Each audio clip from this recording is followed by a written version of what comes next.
Hello everyone and welcome to another Swim or Sink. We're up to now edition number 126. I'm Lily Gravy Bread, you can call me Lily, and I'm here with Jorian. How are you today? Hey, it's going fine. It's actually pretty good because we have a stream this week. But- Because last week we actually recorded all of SOS, but we don't know if it's uploaded yet or not. But yeah, it's more chill this time as we have a stream. Yeah, absolutely, and I'm very excited to be here with you for block one of this tournament. We'll be taking you through all of Nessie's pools to start off with, and the first match we'll be seeing is against Gravity and Wings of Rebellion. First up on Inkblot Art Academy, Tower Control, one of the classic map modes of all time, wouldn't you say? Yeah, definitely. It's one of the classic Splatoon 2 math modes of Inkling Academy on Tower Control. But talking about the teams though, Gravity does look like it has a well coordinated roster, but they do have a little bit of a pickup of Eswin on the bottom there. But for Wings of Rebellion, it has a lot of people. It mostly looks like a pickup. Yeah, it does. It does look like it could be a pickup. I'm curious to see what the dynamic is going to be there. Gravity, of course, is a team that has been around for a little bit, I'm pretty sure. Definitely recognize this team having played in other tournaments as well. I'm curious to see what they bring to the table, however, because, playing on a pickup can sometimes be a little tricky unless you have like a pretty strong project going, pretty strong solid familiarity, I guess, with the other players as well. So I'm curious to see how they will work together against a team like Gravity here on Inkblot Art Academy. Inkblot Art Academy Tower Control, that's always going to be a good test to what your team can do in terms of coordination. You have a lot of really good options in terms of, I guess, in terms of bringing out some AoE weapons. I'm not sure exactly what these players play just yet, so I'm curious to see what they do begin to bring out here. But of course, like with ledges and also just like being tower control in general, you'll probably see some good AoE weapons come out, at least to punish anyone who might be getting a little bit too close to the edge there. Things always to watch out for here in Art Academy also is your bats, so being able to really control the defensive areas when that tower starts moving up onto your plat is always going to be highly important. You don't want your enemy to be taking control of that area, of course, because then it can definitely start to snowball. Sometimes I also find that I think it's the first checkpoint, because it's around that slick, that uninkable area can be, and also right at the surrounded by that high ground, can be a little bit difficult to pass, but to break through that checkpoint. But once you get through there, it can be pretty smooth sailing, depending on how quickly you can actually hold back the enemy team. We'll also be seeing them playing on Rainmaker under Twist Spillway, another favorite of mine, and Clamblitz Macromar. I think Clamblitz Macromar is probably going to be one of the more hectic map modes. Map modes. Macromar. modes. The Mac modes is honestly kind of funny, but honestly, yeah, Krampus Mac mode is going to be a hectic mode, and since it's a play all three, well, no, it is play all three, isn't it? For Nessie Pool, so that means we will be seeing that 100%. But for Rainmaker on it though, it's mostly going to be back and forth, or depending on who has a powerful position. But saying from both of us, from what we know about Gravity, knowing that they are a more like well-known team in the Div 4 era, we know that Tim plays Spouting. We know that Skep, if they are playing, they're going to be playing as Blah Blobber, and Eswin being the pickup. From what I know, at least, they're mostly going to be playing Jot. But for Rage of Rebellion, again, since they are pickup, as you said before, we're going to see if they have any synergy of this project, and also it seems like they have a attack Titan weapons, I guess, by the song title, I guess. But otherwise, we're going to be seeing the difference as we're going to be going to the map soon enough, if they are here. Absolutely, I'm very excited to see these three in particular. Actually, you know what? I feel like that you mentioned Blob, right? Yeah, I mentioned Blob because it's Skep. Yeah, No Blob player. I think that Blob will be very interesting to see on all of these stages, especially Magma and Inkblot, because um depending on which blob we use, we've got like the Kraken blob, which I feel like hasn't been seen very often, but on Clan Blitz, having a Kraken can be pretty useful. I've actually seen some really good Kraken plays on Tower Control Inkblot that has definitely helped to scatter the enemy's defenses, to help get even like an overtime lead. I've seen stuff like that happen, but I do also suspect that at least being able to pop rain fairly consistently, the ink storm fairly consistently, will definitely be able to help at least like hold particular areas, especially in front of the tower when you want to be breaking checkpoints to be able to hold back the enemy team. And I'm curious to see actually if they do bring out a blob on Rainmaker as well. I'm not really much of a blob player at all, but it is fun to play from time to time. So I'm not very familiar necessarily with the choice of blob on these particular modes. But really, again, from if Skep is playing, but say okay, never mind then. Looks like it's the VO. Yeah, from what happened, Ring of Rebellion has dropped. So yeah, that's a GG. That's a great GG. GG's Okay, Gravity. that is a cool GG. Yeah, we'll be seeing what happens with the stream next, I guess. I guess. Yeah. Maybe we find another quick match as soon as possible, hopefully. But we can see from the scoreboard that everyone's already mostly finished game 1 right now. There are a couple buys. Yeah, there are a couple of buys. I think that like the thing with holding a weekly, and I know that whenever I've played Swim or Sink myself, it can be like there is a very quick, tight run ship, I guess, in terms of being able to get through not only Nessie's pools but also get a timely run all the way through to the bracket stage of this as well. So you got to be there on time to play your games. You got to be there to get your wins on the board as well. But we are looking at round 1 at the moment. It does look like, and I'll just go through a few of these. Looks like Cat Fan Club has already won a game against Surf and Turf. Garfield's Lasagna. I love that team name. There are some really good team names here. Actually, Garfield's Lasagna. I love that team name. Sans Undertale. Ooh, Sans Undertale have got a game on the board as well. Also, Retake to KO is a team that I remember, I think, seeing around. I can't remember which tournament that I remember seeing them around in, but like I'm curious to see how they go as well in this Swim or Sink. So these are a couple of teams that I'm very much looking forward to for the rest of this tournament. Yeah, I've talked about BT2KO. They actually just met. Like they formed a couple months ago back, I guess in September if I remember correctly. But they are going to be a really like questionable pick, or maybe underdog to against GG wasn't.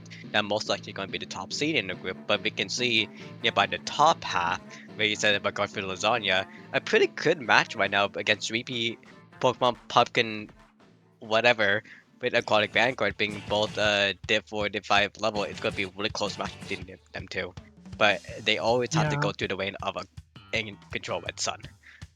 Yeah, of course. Yeah, I was gonna bring up actually in Group A we do have In Control Red Sun, who've been fairly prominent in Great White, getting placements and I think winning a few swim or sinks that I remember commentating. Pretty much a staple team in this tournament. It's almost never that you almost never not see them here, at least in the top bracket, of course. So definitely going to be someone to watch out for as well. Well, mostly shouting out the bad because they never played in a weekly for a while, but this is the first time they actually been showing up to a weekly, so it's kind of pretty good to see them again. But in Vampire, which is actually a new team that showed up recently in the SAC, if I remember correctly. But there is also in Group H Mirror Illusion plus Sub, so mostly they're going to be playing with Sub against Gravity. That is playing with a Sub as well, so it's going to be questionable. And the name beating Weenie 7. It's Elongate, but without Genie. Oh, okay. So Elongate. That's another team that I recognize, and I know Genie also from doing a fair bit of commentating. I've commentated with them in the past as well, so it's great to see their team here as well. Although unfortunately without Genie this time, but I hope they're having a good time though. Yeah. they only got a win against ASC Cheru, which I think is a college team, going from the Hmm. logo at least. But also in Group J is a little bit of an interesting team of the Archive versus Lost Inklings. Lost Inklings being an OG Splatoon team ever since the start of the series, I think, and the Archive, the Dio and Code. I forgot the name. I'm sorry, guys, but it's Hmm. going to be should be an interesting match that they have been popping up really recently. And then Group I is, yeah, it's something. Hmm. Yeah, just looking around also to some other team names I recommend. Marine Melody, they unfortunately have lost these first two games against Ink D. INKD, maybe? I'm not really sure. Honda Squidic, I believe they were they a previous in Group G, actually, looking at Honda Squidic, are they a previous low ink winner, I'm pretty sure. They are. They did one. They did win a low ink pack in I think August, some time around them, and they've been doing pretty decently in the Ludices, I think, so far as well. But recently they are going through a comp change, so we'll be seeing how they play off after that. But going from Group M, the only group so far, but 4 people that didn't submit any scores yet. Remember to submit your scores, by the way. La La La, it's Hmm. nap time. That might be a high tier match right there too. Yeah, it should be. I'm very curious to see how that one shows out, and I'm sure that we might be seeing some of those later on in the tournament as well. Um, Another team I recognize from Group M is Bottom Feeders as well. Do you know anything about that team? I recognize the name, of course. Yeah, that's the funny story because I don't really know anything about Olympias either. But Oh, okay. oh, oh hey, look at that though. Group L again. Talked about Eggshells. They recently won a tournament on Sunday, which is called Legacy Number 3. Oh, that's exciting. So that's definitely a team to look out for as well. Let me have a look actually, considering that Legacy has been happening, to see how like, if there are any teams that you know of that have been playing in that recently. Yeah, well, mostly from what I know, Honda Squidic has been invited Hmm. so far. Serpent Turf has been there. Forgotten, it might be coming up soon. There, who And knows? Velvet Galaxy Sky. Squids as well. Yeah, Galaxy Squids, they did win the first Legacy, actually, so they are going to be invited to the finals, which is next week. Which is in 4 weeks, actually. Shout out to that tournament. You're welcome, Sec.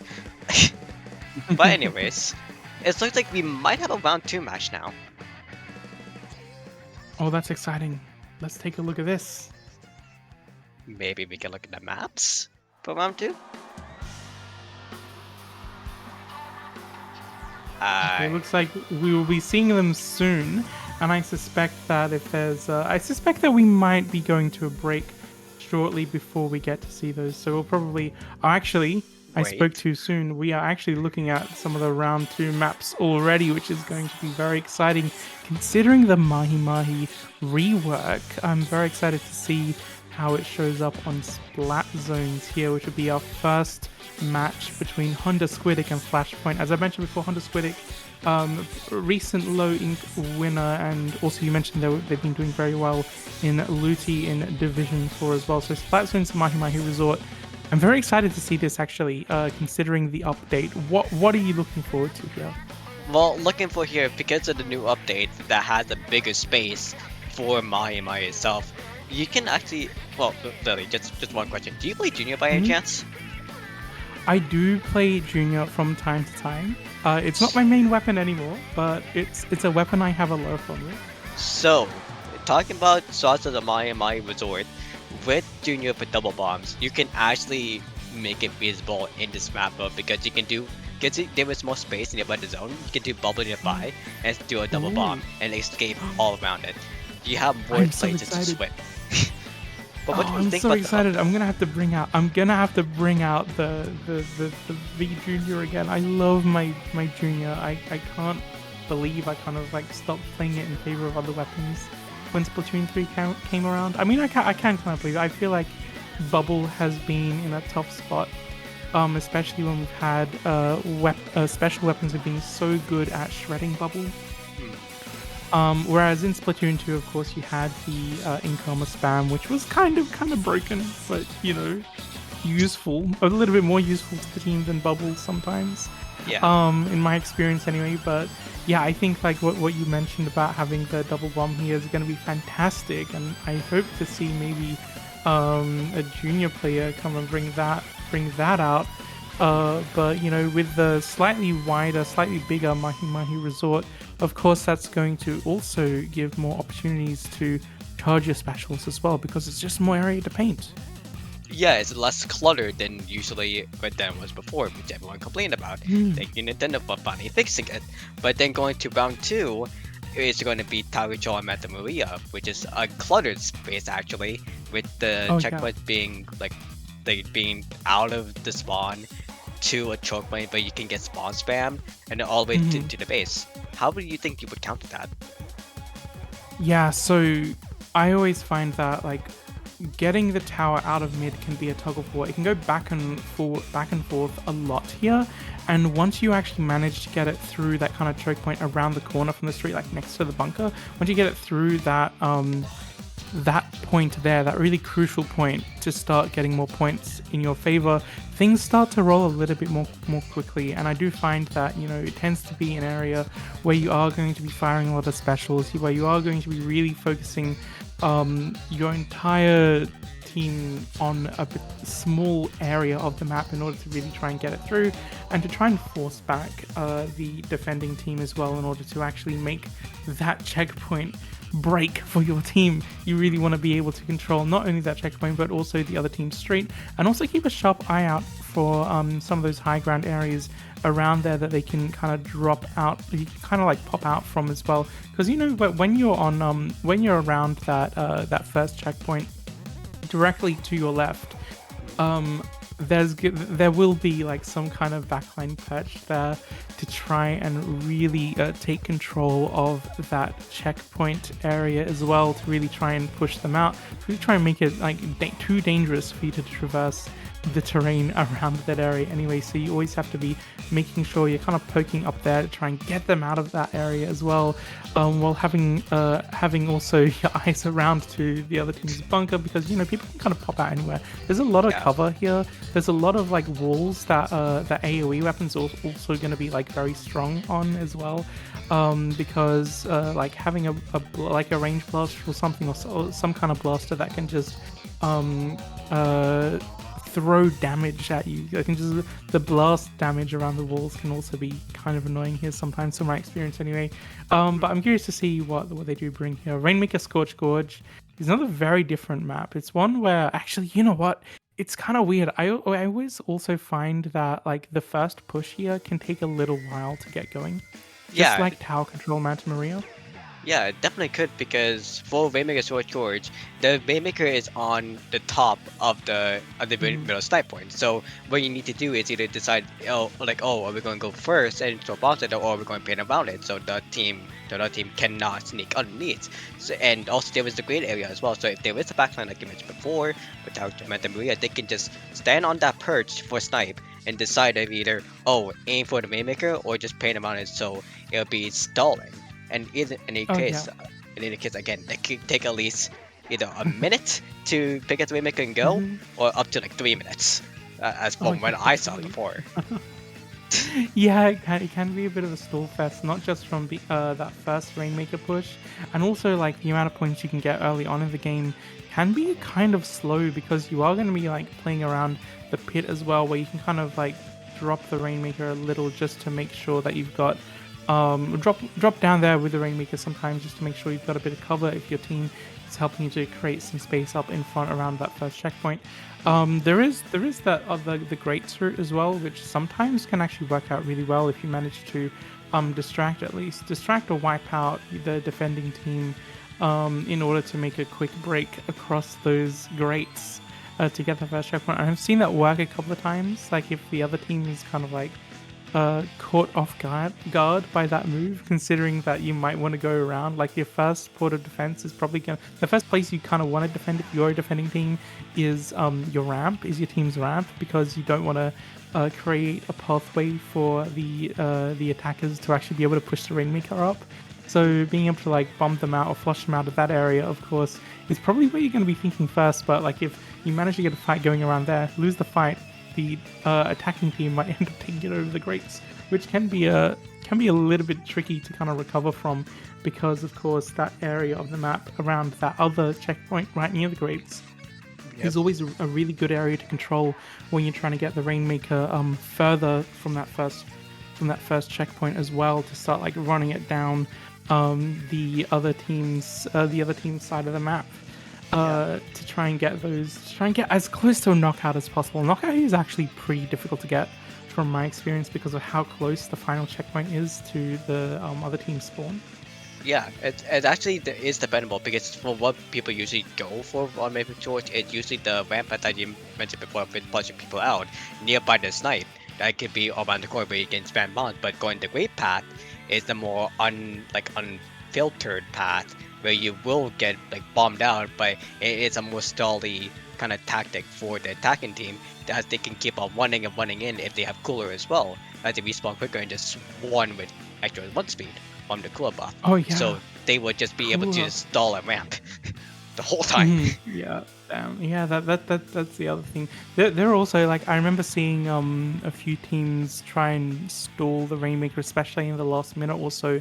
If you have a strong lead, and of course like trying to get a knockout is very difficult here. But if you have a strong lead already, taking the Rainmaker and putting it in one of the like the drops around the side, or one of the pits around the side, where it's just very difficult for the team that's already with the lower score, that's already in the back foot, to try and get it from, is a stalling tactic that I've seen work here quite a few times. Actually, I think we are just looking at the bracket. It does look like Honda Squidic has just lost their first round 0-3 against Ham's Cheddar. That's another fantastic team name as well. So I'm here to see if they can make a set win here against Flashpoint after already coming from a loss of 3 games in that first round. Yep, and to really talk about for Nessie's pros as well, this is where seeding sort of matters, because when you get to bracket, you will be seeded based off your group.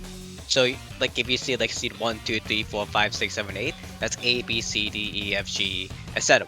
So in this case, this is where seeding does count and mostly matters. So with Ham Cheddar as getting 3-0 against Honda Squidic, that was a seed 7 versus a seed 23 match. This match, Honda Squidic versus Flashpoint, is seed 23 versus seed 35. So this will actually be pretty close, but Flashpoint being up against I Wake Up I Accidentally is a seed 35 versus seed 50. So soon enough, we're going to be seeing that match soon enough. Hopefully close enough too. Yeah, very shortly, I suspect. I do believe that means that both teams will be ready very soon. Very soon. Yeah, very soon. It might be better to go on a break. Yeah, we might go on a short break just until everyone is readying up for round 2. And in that case, we'll probably... Actually, will we be going on a break? Because the lobby, I believe, is being made at the moment. So we'll probably just wait until this Splatzone's Mahi Mahi game begins. Do you have any like favorite memories or experiences on the old Mahi Mahi Resort, either in the previous, like before the update, or even if you played Splatoon 1, which I actually haven't, but I know that a lot of people have a lot of like things that they miss about Mahi Mahi in Splatoon 1. Wow, that's actually a shocker of information that you never played Splatoon 1. But yeah, for Splatoon 1, if you think about Brine Water, it's kind of just like Splatoon 1. Mahi Mahi on Splatoon 1 is kind of like Brine Water. But for Splatoon 3 Mahi Mahi, it's more spaced out in case like that. But they did bring out a sneak from what Twitter said from Splatoon 1 Mahi Mahi. But otherwise, did you play Tower Control on Mahi Mahi Resort at all before? I haven't played the updated Mahi Tower Control, but I have played like Tower Control a bunch of times on Splatoon 3, of course, on Mahi Mahi Resort. Yeah. And as a short range shooter, it's always felt like I have nowhere to move until the tower starts rolling forwards. It's always been like, oh, it's very locked in. You're very locked in at the start, and then after that, it kind of almost immediately snowballs. So there are two things about Mahi Mahi which are very tricky to deal with as a short range shooter for me, anyway. And I've even opted actually to switch to other weapons. Like I think early on I enjoyed playing Stamper here on Mahi Mahi Resort Tower Control anyway, and even like buckets and stuff because, tower control buckets. For some reason that makes sense to me. Yeah, just because of the range of the tower, the height advantage for there is the reason why. But why I mentioned of tower control on Mahi Mahi is because during the path you can fall into the water anytime. Literally, the path is with the water. But in the new update of tower control on Mahi Mahi, there is no water anymore. They can drop in the middle, so Really? you can actually stay on the platform the whole time, which is a saving for everyone. So we don't see extra deaths anymore, sadly. But it's funny. Yeah, I mean those are falling into the water deaths on Mahi Mahi. I'm probably gonna miss them just because they are very funny. I always feel like a bit silly whenever it happens to me, of course. But that's just a bit of skill issue. You know what that's like actually. You remember tower control on in Splatoon 2 on Triggerfish, Camp Triggerfish. Camp Triggerfish. Oh, are you Yeah. talking about trying to jump on the tower and then you just miss and you just drop in the water? Yes. Oh yeah, and there was a checkpoint there as well near the grate on the left. Oh Mhm. boy, that made some memories to trigger some supremacy. I hope those were not bad memories that I brought up. It does look like, I think, however, both teams are kind of readying up, and we might be going into this first match shortly. It's definitely fun talking to you in the meantime, considering we have kind of like unfortunately not being able to see the first round of Nessie's pools, but we are going to be seeing Honda Squidic and Flashpoint ready up shortly to play on these three map modes. However, I'm excited. I'm very excited. Yep, again, if you can look at the watch screen real quick before the game even shows up, for Haunted Squidic, they have, from what I remember, Sencon, Cash, Zoconic, and another person, but we're going to be seeing the truth right now, and it's going to be debate Sencon, Zoconic, and Cash, while the side of the team is going to be the main point, the name is Yuri, that I found out, and also 30 degrees. Yeah, but it does look like we're actually seeing a vanilla roller come out on the side of Honda Squidic, which I think is going to be great at being able to, just be able to hold certain areas as well. And also, like, camp ledges, rollers, fantastic at controlling ledges and just making it so much more dangerous for anyone to be able to stay there. With Mahi Mahi Resort, you never really want to be staying in one spot because as soon as someone notices that you're there, you have so few options to kind of like move back quickly. It does look like, however, already Flashpoint has been going 3 players down as Honda Squidic has actually been able to continually hold the zone down to the 60s. We saw actually the Tent Umbrella come out, which I think is a really good choice here because not only do you have like a very good like painting shield that can also like help your team kind of push up with, but also having Bazooka is just going to be able to help because very powerful, strong weapon. We're actually seeing, however, Flashpoint is still continuously being a few players down as Honda Squidic is keeping up their fight here, keeping up their momentum really well. Yeah, talking about the range of Honda Squidic, actually, you see on the comp they have Umbrella, as you said before, which is really good because it gets stalled out the other team, and also they have a Pencil, which has a bigger trade and also cooler spam, but also the Voyage being good for Sneeds, as you saw with the Legend, but also we never mentioned about the Dueling with the Fade. They're all really strong Dueling player, but I think they usually played CDS, but with Dueling being grabbed, they would be able to stall even more. But we can finally see that Flashpoint has some advantage, taking 2 down on Squidic and maybe making a snowball happen even more with actually the 2 down, but also the Zook coming out from the side of Honda Squidic, but that's gonna be done at the push. Yeah, it does look like that the numbers are still going down and they have the rollout on the Honda Squidic out of the game at the moment. They're just gonna desperately hold onto this zone as the numbers continue ticking down. Actually, it does look like Honda Squidic is still trying to find an opening here. Perhaps they can do it with that Zuka getting out the ball point as well, because they managed to push all the way down to 9, but with 2 plays having gone down on Honda Squidic, I think Flashpoint is going to be making a return offer right now. They still have to get through all of those penalty points at the moment, so Honda Squidic actually managed to get that penalty point happening before Flashpoint were able to really make much work of their push. This looks like a wipeout is happening right here. Flashpoint is going to be seizing this opportunity to push all the way up onto the plat and holding back even further. They don't have many penalty points left. It looks like this Ultra Stamp is going to be going down. However, they've got a crab online that they can do something with once the rest of their team is ready to prevent this push from Honda Squidic from happening. Well, it actually gets immediately cancelled by the Zuka play. Well, the crab denied the Zuka, but also it looks like Flashpoint does get the lead, and soon enough they will be getting the point. But if you mentioned, like if you noticed the whole time, Flashpoint has actually been staying close together the whole time and just going face on against Honda Squidic in every matchup, and it was a kind of death point for them to start, but they were able to play around and actually got at the point and actually got like a whole tower defense kind of strategy. Yeah, for sure. I have to say that I think Flashpoint being able to recover also from Honda Squidic's early push, definitely very, very well coordinated use of specials. Very well coordinated use of, like, I think taking up space with the crab tank as well. Shout out to the Julie's player, of course. I feel like Julie's have been probably the more common crab weapon we've been seeing lately, as kind of Splash has kind of dropped off a little bit. Yeah, it has mostly because I think it did get a special nerf for Splash, but for duelists in general, you can mostly have quick aim, and also for the duelist specialists out there, they are really gonna how quick they can move and snap. So it's mostly understandable for those kind of players to keep a duelist and keep on the crab. Again, talk about knowing the bait a little bit. They are really, really snappy, and they can whip a controller as far as possible. But anyways, talk to Manta Maria.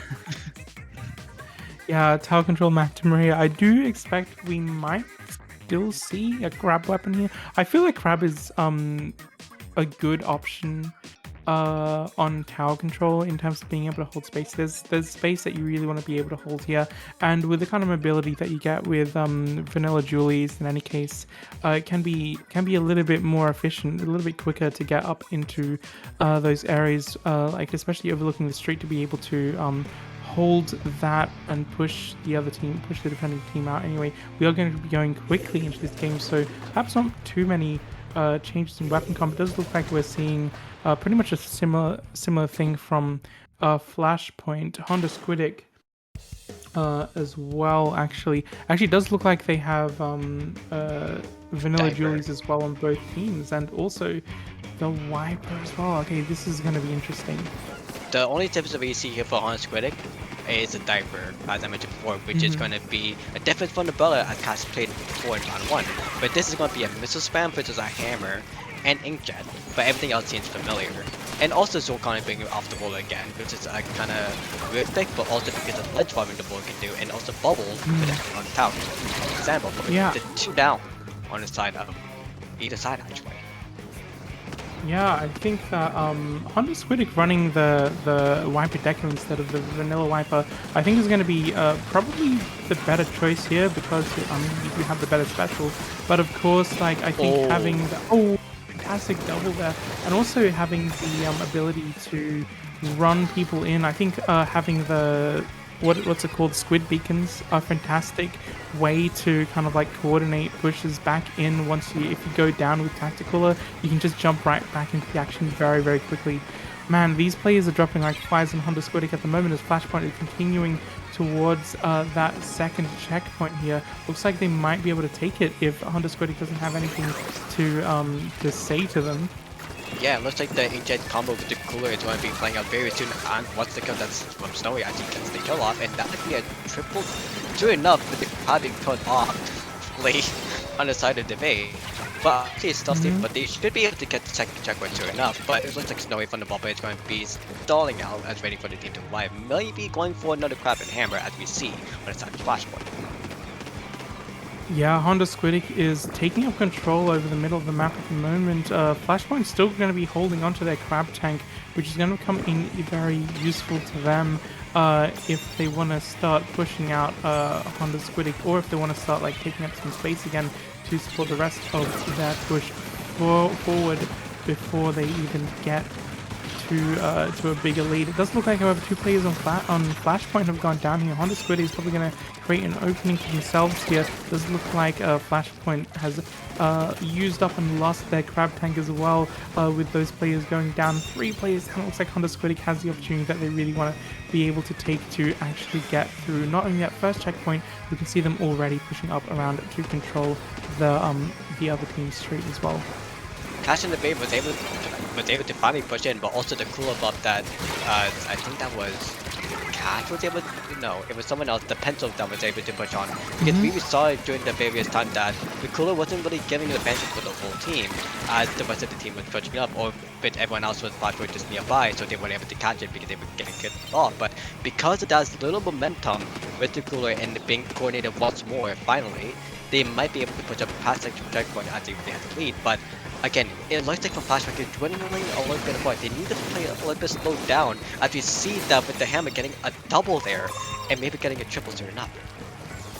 Yeah, that was a crucial play for the hammer, of course, because they were definitely pushing up to that checkpoint. It looks like an incredible pick there in case as well. It does look like that Flashpoint have been able to take back control of the middle of the map. They just need to be able to get a bigger lead, because having a 2-point lead like this, even though it is a lead, nonetheless, it's still going to be, actually, it's at Honda Squidic's lead. It's still going to be a very, very short lead switch if they really want to be able to take this tower into a safe zone for them to be able to win the game in. But you know, with tower control, once you do have people riding the tower, you are going to be getting those passive special charge as well, which is definitely going to be helping push the tower further and making it like a bit more difficult to defend from. We are seeing, however, the ballpoint going down. We're seeing the crab tank come out on the side of Flashpoint to try and hold the tower at least in that area before they start pushing forward again. With that roller down, it's definitely going to be helping them keep the tower going through.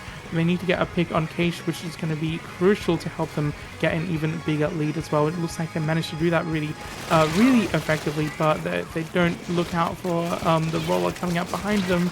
That tower might be stopping dead in its tracks. Yeah, so Guardians was able to get a sneak on the Zap, so they won't have to be able to have a bullet for a while for Flashpoint, but also the Babe was able to get a kill off the Viper. That was not able to get the hammer, but they respawned pretty quickly. But the Steam will receive from Flashpoint going to a final checkpoint, seeing as on 3 was able to get killed off by doubles and triples. In the last 863, mostly will be seeing Flashpoint get the final point. And also, talking about the tower, like the tower delay, does anyone have a lead? That was a double. Yeah, that was a double that happened right at the very end, just pretty much securing another win for Flashpoint, I believe. So this is going to be giving them the set, but Honda Squidic still has another game which they can potentially win on against Flashpoint here. Now, this is going to be really for their decision to be able to get into Maker Bracket or to Hammerhead Record for either side of the teams. But mostly for Flashpoint, they can decide for right now Hammerhead or Great Light if they win the second set. Well, they only won the second set, but mostly tiebreakers if they go 2-1 on another set. Yeah, and that's the thing about these play all threes. Tiebreakers become so important, which is why Rainmaker Scorched Gorge here could mean a lot to both of these teams at the moment. We did see how, like, in the previous game, it can be a little bit difficult to kind of get those early points and actually start making a break for it, especially towards those, like, the final checkpoint to try and get a KO as well. It becomes a little bit easier once you have full control over the other team's street and into their court as well. It becomes a lot easier, and that's kind of the case here as well, Rainmaker Scorched Gorge. I spoke about this, we both spoke about this at length earlier,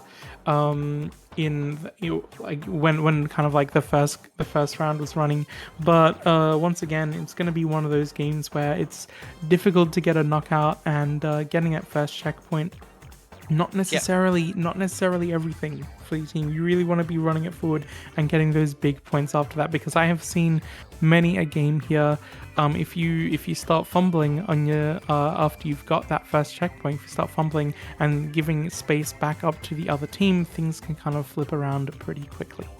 Yeah, and talk about the fumbling, like that would be mostly nearby the ditch area after the first checkpoint. That's where really Hmm. all the trades are going to be happening off. But talk about these two teams in that scenario though. We see for Flashpoint, their tower defense on game one versus on Mahi Resort, they were able to push up pretty far after they gained the momentum Hmm. and after they get doubles and triples, and that's the same thing that happened in Manta Maria. But for Han and Squidic, Yeah. they had those moments, but it took them time to get it over with, and also it took them time to get the sneaks in that from Zoconic and Dakota from that side. But mostly what we need to see from them for Honda Squid is at least try to feel the momentum, or mostly try to be the one to press forward first and get for the side of Flashpoint scared.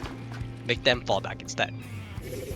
Yeah, I do think that Honda Squidic will hopefully be able to make their backline, their pencil work for them, because that's a fantastic painting special. They can get out coolers almost like nothing else. The only other cooler weapon that is as strong as the pencil here is going to be the end zap. Looks like Flashpoint already has the first pop in the game, so Honda Squidic is going to be looking around to try and at least win these early fights and get some early specials out. It does look like their cooler might be online shortly, but they definitely have a Zuka that they can start playing around with, which does look like they're using to try and at least clear some space for them. But I don't think Flashpoint is going down just yet, as Honda Squidic is still a little bit on the back foot with their dualies, and with two players going down here, Flashpoint is looking for that first opportunity to start pushing up ahead, already having control over Honda Squidic's ramp.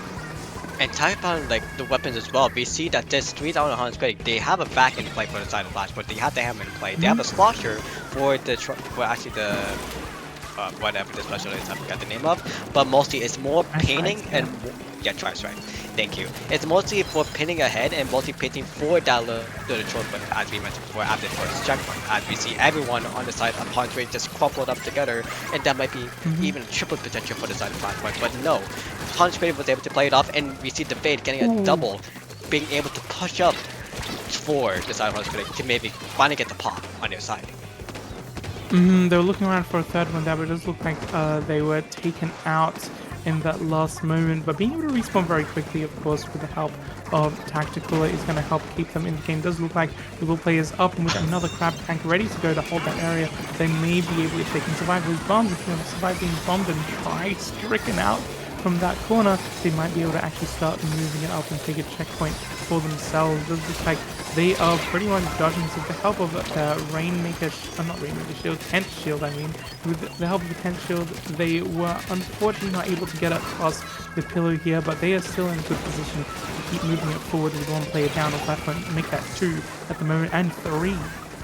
And that was a good Zuka actually going from Cash to able to push up like flat forward and get a Zuka kill on the Viper and everyone else on the side of Flashpoint. But mostly in that first one they kind of stumbled, and right now it looks like they're stumbling too, as we see that Hunter is mostly being placed out against each other, but only Zoconic be the last one but getting killed off.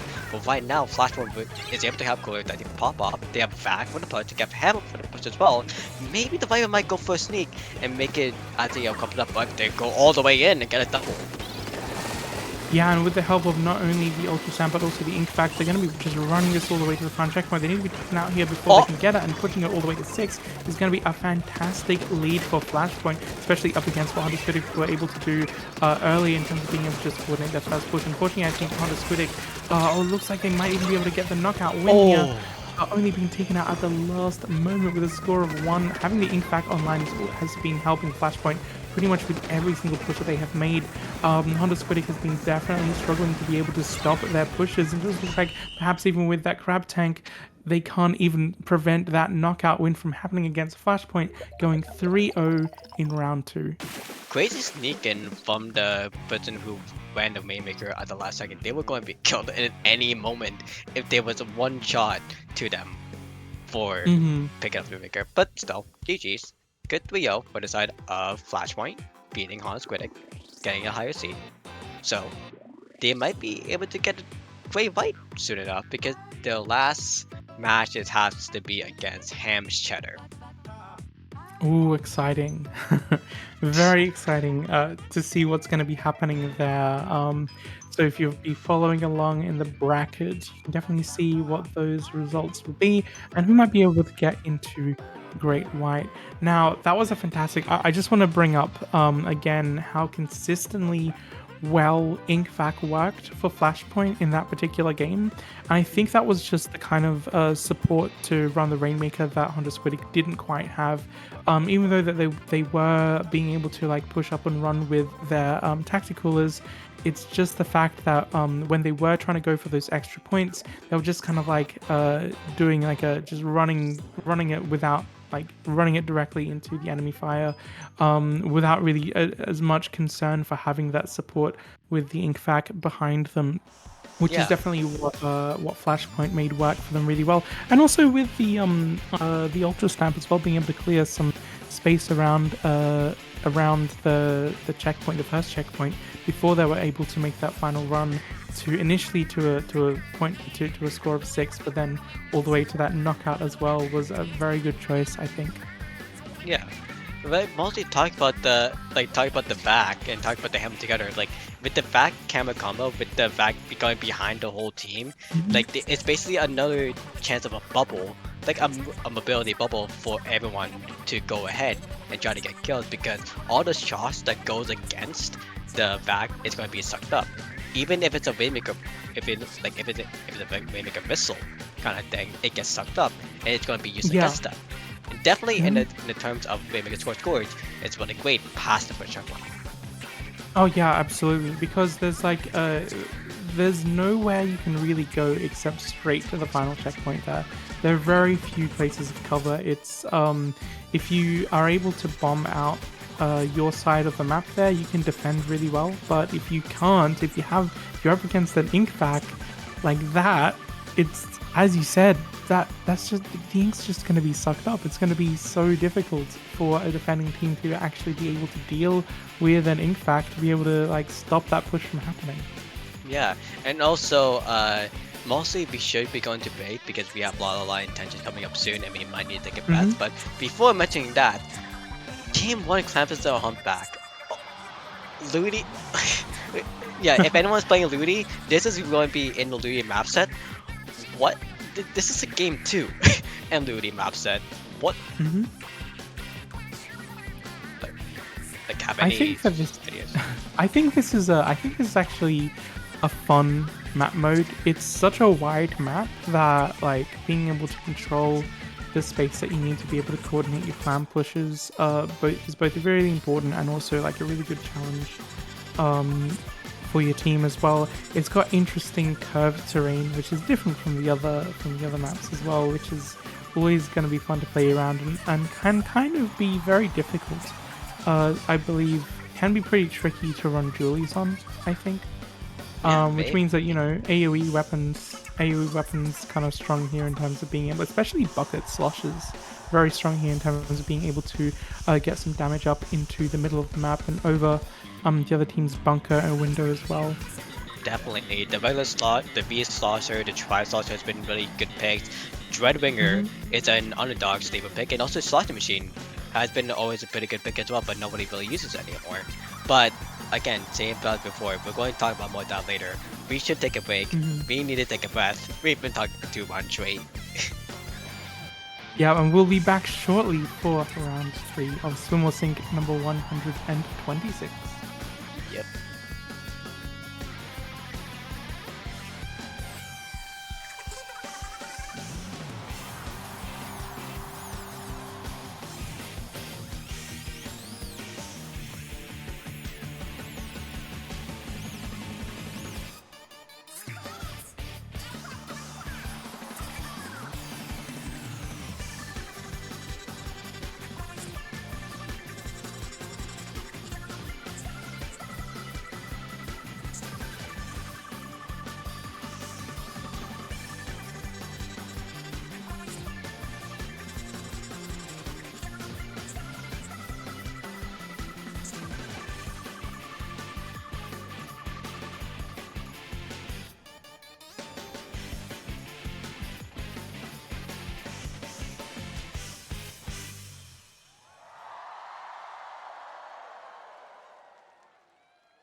And welcome back everyone to Swimmer Sync 126. I'm Lily Bread and I'm here with Jorian, and we are here to bring to you round 3 of Nessie's pools. We've recently seen Honda Squidic play against Flashpoint.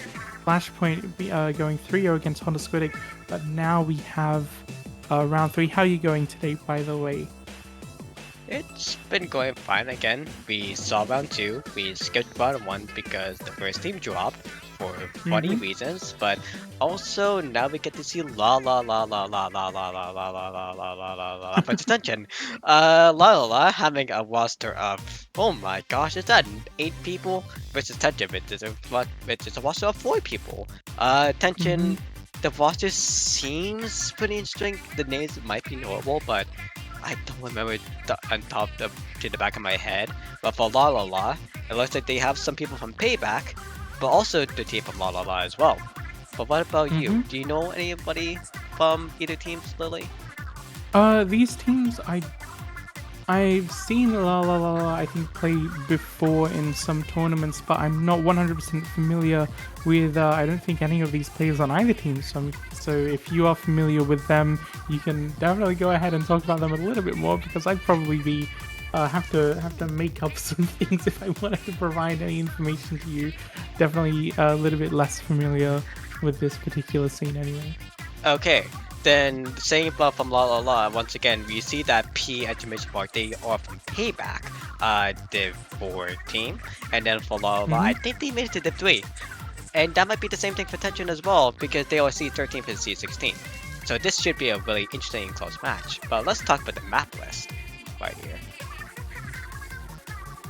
Yeah, the map list. We're firstly going to be, we mentioned Clamblitz Humpback Pump Track.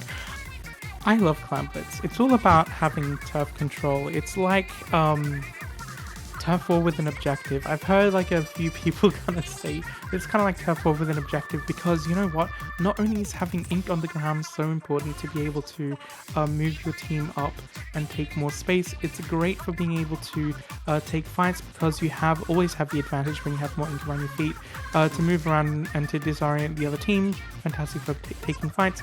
Also, extremely useful in Clamblitz in particular to be able to coordinate your clam pushes, not only like if getting those first clams into the basket, but also being able to actually move back and collect some more if necessary as well, as long as you can push back the other team far enough to prevent their defenses from being effective. Now, the thing about Clamblitz and why I much prefer it to pretty much any other mode in the game is, not only are your pushes have to be coordinated, and you have to continually have like good control of the map, not only just like in front of you in terms of like being able to take control of the objective line and push fights further and further into the other team's base, but it's also all about knowing how and where to retreat and continue coordinated pushes as well. So there's a little bit more complexity, in my opinion, regarding how you can keep long pushes going, and having like a little short pushes are can kind of like flip back on you very, very quickly and very dangerously if the other team just manages to coordinate better than your team. Definitely.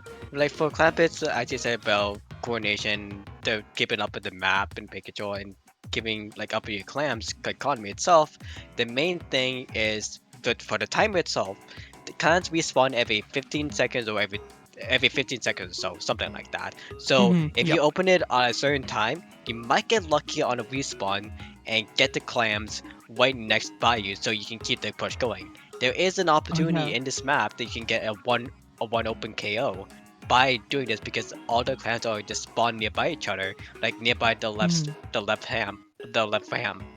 ramp, that thing, and all of on the street underneath. But definitely there will be a more spawn inside the mid. Yeah, for sure. And that's another thing I like about Clamblitz Humpback Pump Track. The clam spawns aren't like too far apart. Sometimes in other maps, it feels like it just takes too long, and the wait is too long for like the clams to respawn, and there's like nothing ever on the map. And you just kind of have to win fights and stall and wait it out until you can get more clams to get another push going. Here on Humpback Pump Track, I feel like that is less so the case anyway. However, there is one thing that I always find kind of interesting to see if it ever happens, and it's something that I like to try and do sometimes in Clam Blitz to try and prevent like clams from respawning. It's kind of like a stalling tactic, which is to, you know how those clams spawn in clumps of 3? Taking 2 of those clams to give your team the advantage in terms of clam economy, but leaving 1 clam to prevent like to slow down clam respawns. Is I know like in playing Splatoon 2, that was something when you had the group of 4 clams, taking 3 and leaving 1 was even more effective at being able to stall those clam spawns from coming back in, to really slow down the other team from being able to create a counter push as well if you've got the upper hand. Can be like, I think it's a little bit less effective here in Splatoon 3, but definitely something that I find can be thought about. That is a crazy strategy. That's a crazy strategy to think about, but actually that might work. But the only thing that you said about like it might not work, because you know how fast people swim in to swim into the clams, and also because of lag, that literally the game that might think you pick up, or they think that you might pick up but you didn't pick up. So it might be mostly because of that, and because the clams go into a triangle, you mostly might accidentally pick up all 3, which makes the clam respawn quicker.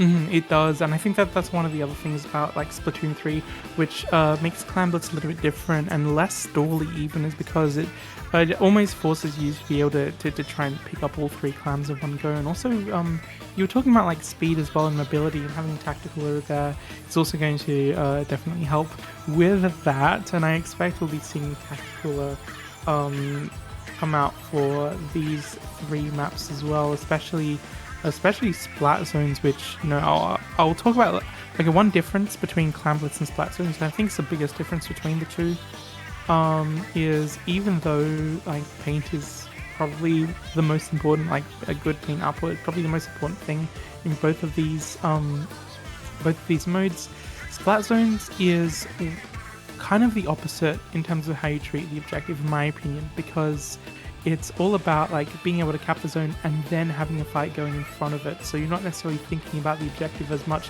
if you can, right? So you can kind of set and forget the objective and keep the fight going, and definitely try and get the other team into a lockout, which is so different from Clam Blitz, where if you want to keep the objective going, you have to make sure you've always got people going back and collecting clams and coming back to score them, and that's always going to be putting your team at a disadvantage in terms of being able to win fights, because your attention is elsewhere. Whereas in Splat Zones, and probably one of the big reasons why Splat Zones is so popular, is that once you have the objective, you don't have to think about the objective if you're consistently winning fights against the defending team.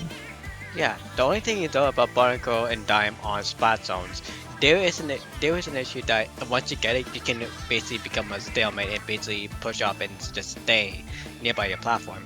But honestly, that's going to be talked about when the time comes. I just can't wait to see a pencil on there again, because the pencil invasion, ever since the update like a long time ago, has been increased so much because of the cooler output the pencil can do. But absolutely. Yeah. All I can say is sharpen your pencils. It's such a good weapon to get combos off of with other Slayer weapons out in front as well. It's such a great like support weapon, support backline even, which can also help out pretty well in fights, because if you have like a Slayer out in front of you, like a blaster especially, or a roller or something, not only can you paint so well for weapons that can't necessarily paint super well for themselves, but you can get a little bit of chip damage out. You can give those Slayer weapons the buffs they need to be able to move in quickly and take out players that are getting damaged by the pencil as well, that it just kind of synergizes so well with your frontline weapons. But anyways, we don't need to talk about Map 3 right now, but let's talk about 3s. Hey, you know the Splat is coming up in 2 weeks? Yeah. Yeah, the Splatoween. Yeah. Halloween, I'm so excited. By the way, what team have you decided that you'll be picking? So there is zombies, skeletons, and ghosts. There is Mhm. already a team here that's called Sand Undertale that mostly it's going to be going skeletons, but me personally, I'll be going ghost. What about I you? think I'll be going ghost as well. Hey. I've been kind of tossing it up between skeletons and ghosts. I feel like zombies are just no for me. I don't think I'd be friend. Like the question is, what would you be friends with out of skeletons? Like, what would make a good friend or something like that out of like skeletons, zombies, and ghosts, right? Yeah, Zombies, that's what. I feel like zombies would not be very friendly. I don't think they'd make very good friends. I feel like they try and go after my brains a little bit or try and zombify me. I can't imagine being friends with them. Skeletons, I can imagine being friends. Undertale, I don't know, Sans Undertale is one of the team names that's also playing in Sumo Sync. Um, definitely like a funny, friendly, silly, goofy um, silly goofy character, of course, and Papyrus, probably one of my favorite video game characters of all time. I love Papyrus so much in Undertale. But whenever I think about like probably the kind of like spooky Halloween monster I'd probably want to be friends with, I'd say ghosts. And thinking about Undertale as well, I always found that like Napstablook, I just wanted to be friends with Aww. Napstablook. Oh, Napstablook is that's just adorable. he is so cute. But honestly, Hmm. it's like type of the theme itself though. Again, Yeah. zombies, skeletons, and ghosts. Why not vampires in any one of those? Like, whoa. And also werewolves as well. Yeah. Because Yeah. if it was werewolves, if it was werewolves, zombies, and ghosts, that would have been like the big three. That would have been a horde. But for right now, again, Hmm. because it's more based off Japan, skeletons, like in truthful theories, for me, zombies is think about like The Walking Dead. They're mostly like Hmm. of your brains, but also they could be just mindless. So you can maybe become a half zombie or something. Skeletons, think about Mario for a little bit of a sec. You can be reanimated as a skeleton, as they die and then they come Hmm. back. They can just have like endless jokes and also again get stands on the tail, that kind of thing. But ghosts, they have so much powers that literally the main thing that everyone can forget, but also because of Danny Phantom, he can possess Hmm. people. Like the ghost can possess anyone. So in that advantage, Wow. like he can literally be hanging out with anyone. Like ghosts is to the buff. Yeah, you could, I guess, but also that there's something like that which seems a little scary though. Like I wouldn't wanna like get my friend, my ghost friend to possess people, unless unless you know. maybe if someone's like really annoying me, I could ask the Yeah. ghost, hey, can you go possess that person for a bit? Yeah, but remember, it could be like Roland from Pokemon. They could just possess any Hmm. kind of electronics and just play some Oh, music, you actually, know? yeah. That'd be pretty cool. That'd be so useful. Like imagine if your ghost friend could just like possess like anything. Yeah. Oh yeah. By the way, do not I've buy Detective Pikachu. yeah. Yeah. Just don't buy Detective Pikachu Returns. The reviews are pretty bad. But Lily, sorry for Mm. cutting off. What were you going to say? Oh no, I wasn't really gonna be saying anything, but you were mentioning Detective Pikachu, were you? Yeah. Detective Pikachu Returns. Detective Pikachu, the first game, playing it Mm-hmm. was like a 6 out of 10. But then the newer version, there is a tweet from a big creator that says about Detective Pikachu Returns. Do not buy this game because it's more or less 14 hours of hand holding. And I bought the game myself. I can just say when you open the game straight up, there is three selections: options, Mm-hmm. start new game, and story jump mode. Why is story jump mode a thing when you just open the game and you can just skip everything to the end? Yeah, what? Why? Why? That uh Yeah. yeah. I mean, yeah, hand holding, I think, in like any game is not necessarily. I don't know. I'm not a big fan of it in a lot of cases. Sometimes, if a game is particularly big and overwhelming, and I just want to be able to get through like a part of it, sometimes just like having like an easier way through, so something to actually show me what to do can be a little bit easy sometimes. But that's kind of like me being like I don't really play games outside of Splatoon, and if I want to play another game, I just want to have an easy time, an easy handheld time sometimes. But like Splatoon is it's my video game. It's almost the only one I play. I do play a couple other things sometimes, but but like hand holding sometimes can just be, I don't know, it can kind of suck the fun out of figuring out the game on your own, in my opinion. Do you think Splatoon actually has some hand-holding before? Like, I think in like Splatoon, like I think in Splatoon story mode, I think it has some hand-holding as well. A A little little bit. bit. I don't think too much, and especially not on Octo expansion. Oh yeah. But like in Splatoon 2's hero mode, and also less so in Splatoon 3's hero mode, but I think in Splatoon 2's hero mode, sometimes like it does kind of like show you how things work. And I think also one of the things about Splatoon 2's hero mode, in my opinion, it's been so long since I've played it, I can barely remember it, honestly.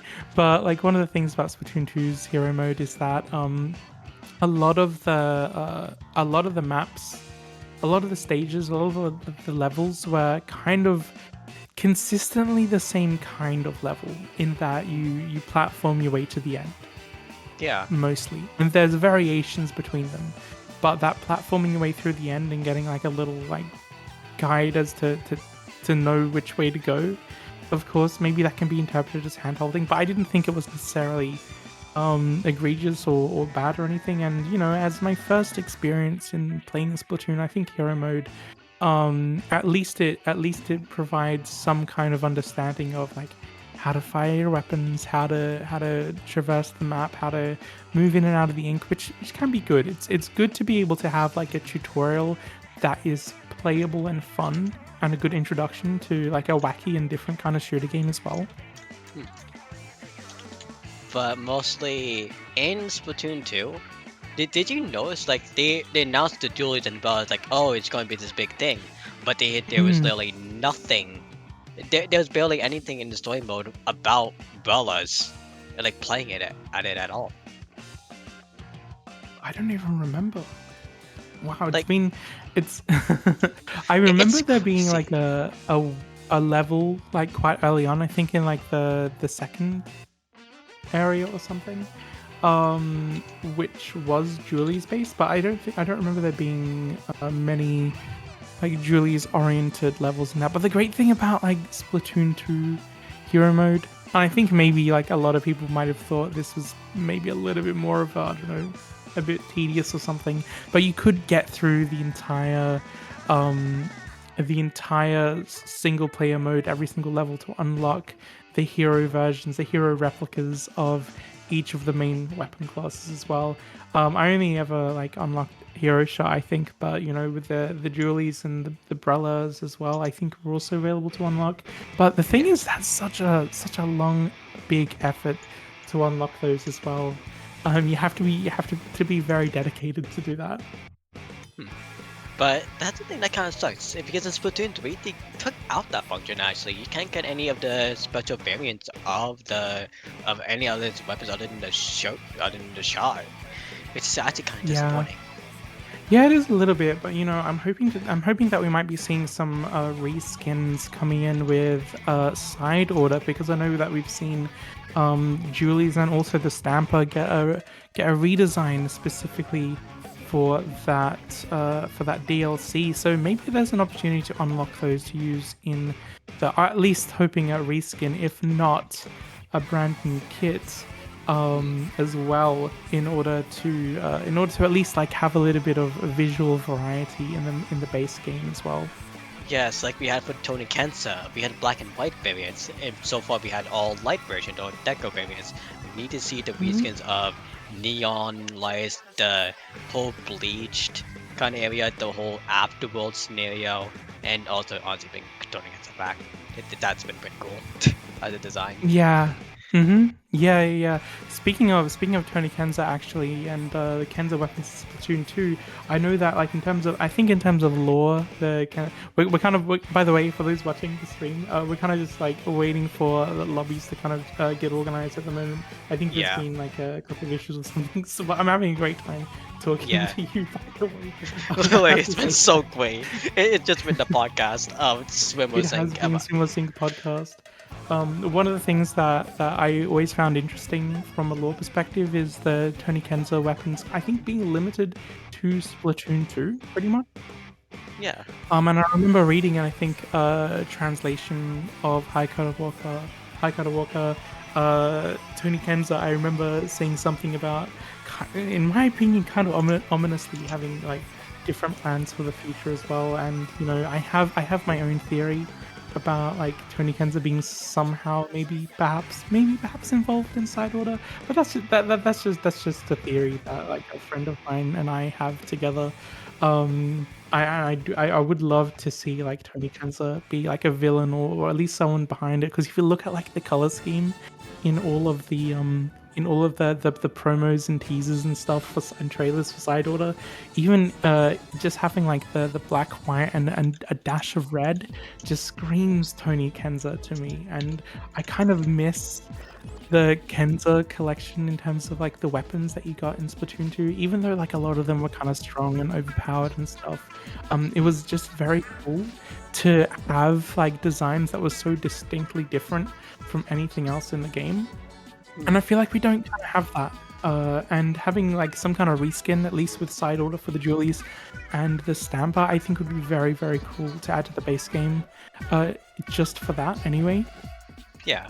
Like seeing for the Neo World, like to cap off this conversation as we have 90 seconds left, Mhm. the Neo World variant for all weapons with Cyto is going to be beautiful.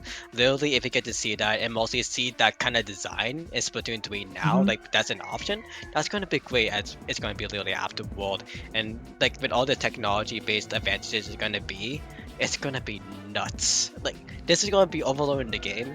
And maybe if there was a Mhm. Switch 2 or something, the Switch 1 is going to be like going beyond its last like trying to hold on and not have the fan explode inside it. But anyways, look Yeah. at that.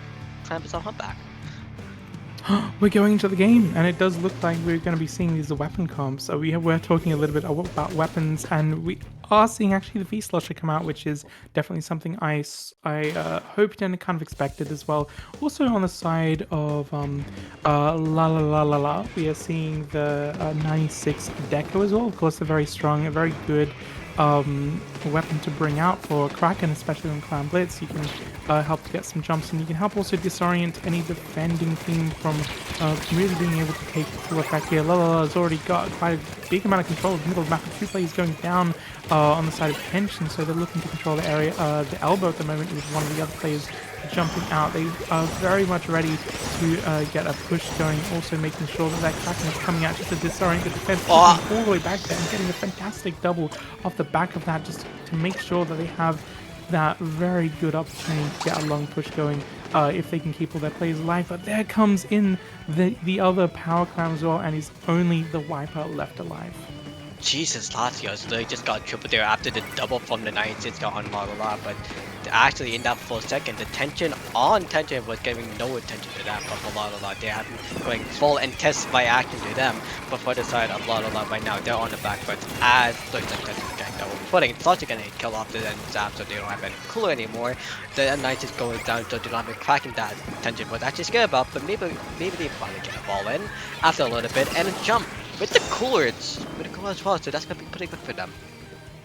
Yeah, it would be good for them, but they are going 3 players down. I just don't think they have exactly what Lalala has in order to be able to get those long pushes going. And I think what Lalala did very well early on is actually have that Kraken not to get like those like the Kraken clam blitz cheese, get those jumps in, but actually to make sure that they have completely disoriented the other team's defenses to keep the clam basket clear for like La to actually like push in and get that big score in. Like Tension hasn't even been able to get more than one power climb in. I think that's just kind of testament to Lala's um, uh, coordination in the first part of this game. Yeah, but honestly, the joyful coalition we see from Mocha just the pressure they would be able to doing by themselves to going into the base trying to get a kill from there, get the hammer kill as well.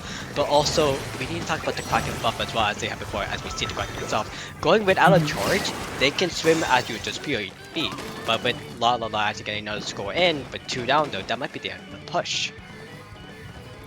Yeah, it might be, but they are keeping that area, are keeping like at least a player up and around there. It does look like they have gone down, but the Viper is still trying to hold this area. I don't think they're going to be going down just yet, but they are going to jump out anyway. But this score has gone all the way down to 34 on the side of La La La, so I think that things are, and they haven't actually given up mid control either. Tension is really being pushed back here, so they're going to have to find like some kind of opening, and I don't think they have found one just yet to make another push happen. It's a really good thing to say, but if you notice about the web cuts as well, you see from Tension they have a slot in the pencil about going for La La La. They have all shooter comps, so they don't have any kind of weapons to wind up and wait for a little bit for the side of La La La. So they can just go flat in head first, just go for RNG aim. But we can see from the side of Latio as being the main slayer of the group for Tension, they're really the one who pushing it up. But without them, they might not be able to score that much. But we see from Tension they finally get another score in. Yeah, but with 2 players also going down there, it does look like that Lala is actually going to just be doing everything they can to push them back. Now, the thing about Lala is, as we said before, their pushes have always been coordinated with something with the Kraken to actually put a spanner in the works of Tension's defenses here. Whereas Tension, every time they've been trying to push ahead, it's kind of just been running everything they can immediately into the basket and kind of like falling back as Lala is able to push back up ahead. Even though Lala go 3 players, go like all those players down there, they're still managing to keep up the pressure against Tension. And I think that this might be a chance for Tension to be able to push back in, if only they can actually hold back Lala's defense at the moment. It does look like they might actually be struggling around this elbow, as the combination of those bombs and that wall is going to be stopping them from being able to move up ahead. And they are losing another player here. They do have those specials, but they are going 3 down on the side of Lalala, so Tension might actually be able to find an opening here if they are actually able to get their plays together and actually move up together and win a fight against La La La. I don't think they're necessarily going to be able to do it in these last 10 seconds, actually, because they got a lot of points to get through. Yeah, it doesn't and really their plays are just not up. Yeah, it doesn't really happen to be at all. The Panther being sold off by Splash on the 96, but really at the same time, that's like the 6th Kraken that Splash has been playing off with the 96 God itself, and also it's been 5 openings for La La La versus 2 openings on Tension, being so backed up against the aggression that La La La has. They're just playing defensive, but mostly we see potential going to be played. So they have a jump in, but it's not going to be enough time. It is. Oh, it is, but 3 players have gone down. They do manage to get scored down to 40, but, you know, that's just how Tension have been really playing this, and consistently kind of like going down and losing out, getting back into the back foot every time they try and make a push here. So I think that La La La just being able to coordinate not only those pushes to get those clams in and make sure that there are more clams going to the basket every time they try and score, or at least in the first time they scored. The thing that La La La was doing, as I mentioned before, is they were able to really disorient Tension's defenses, which I think Tension, every time they tried to move back in to try and get a score themselves, they were kind of getting disoriented by La La La's like defense, who were already pushing up on them and taking back control over the middle of the map. A number of times Tension was scoring. Yeah, honestly, for La La La, what's defense? They would just fall on flat out offense the whole time. Like they were doing disorientation 100%. They always had 2 up against Tension no matter what. So really, it's the offensive play that they were kept on going, and they never stopped ever since. But going to spots yeah. yeah. But also, I need to mention at the end of the game, you saw the game and you see the person getting killed. That was a bomb kill by a wall, by the way. Just need to point that out. Yeah, you just need to point that out. I didn't even see that. I was watching like a different part of the screen, looking at the UI, and kind of missed the bomb at the end. Damn. Getting those bomb kills always kind of like a funny pop off kind of moment. I guess also it just means that you've got like a really well placed bomb there. We will be going, actually, you know, speaking of like aggression, that's something that works very well on Splatoon's Barnacle and Dime, like keeping up that like constant presence up in the other team's face. It's I mentioned before, it's kind of like one of those set and forget things. Once you have the zone, your priority is to be constantly winning fights and getting the other team into a lockout. Does look like Yeah. we're actually seeing a Nautilus come out on the side of Tension, which is I think going to be a pretty good choice in terms of being able to get like a stream of Ink Storm out to be able to hold space as well, and also a fantastic slaying weapon in addition to that. But we are actually seeing a double shot. We're seeing very short range comp coming out from La. One player on both sides actually going down, but La has a Zuka who's going to be trying to make some work with and already getting the zone for themselves and starting to push up ahead, but they are going to be losing their Wackadeco in the process. Yeah, but lead 5 seconds positive would be that be meaning no missiles on the side of La to keep up attention. Them changing from the knowledge shoot from the slasher is actually going to be a little bit of a lot because they have Vayne now. And Vayne over the zone has a little bit of more disruption to the side of La as they need to pay it over, but it doesn't look like for right now it's going to be different for them because for La they're being 3 down, but they're mostly playing in patience. They need to wait for all the to coordinate and then they can push in again. They might need to cut off the cooler and the knowledge as well. Absolutely. The thing about I think Inkstorm is that it's even though it can actually be very very powerful in terms of painting zone and being able to take control that way and push up and help like steadily push up ahead.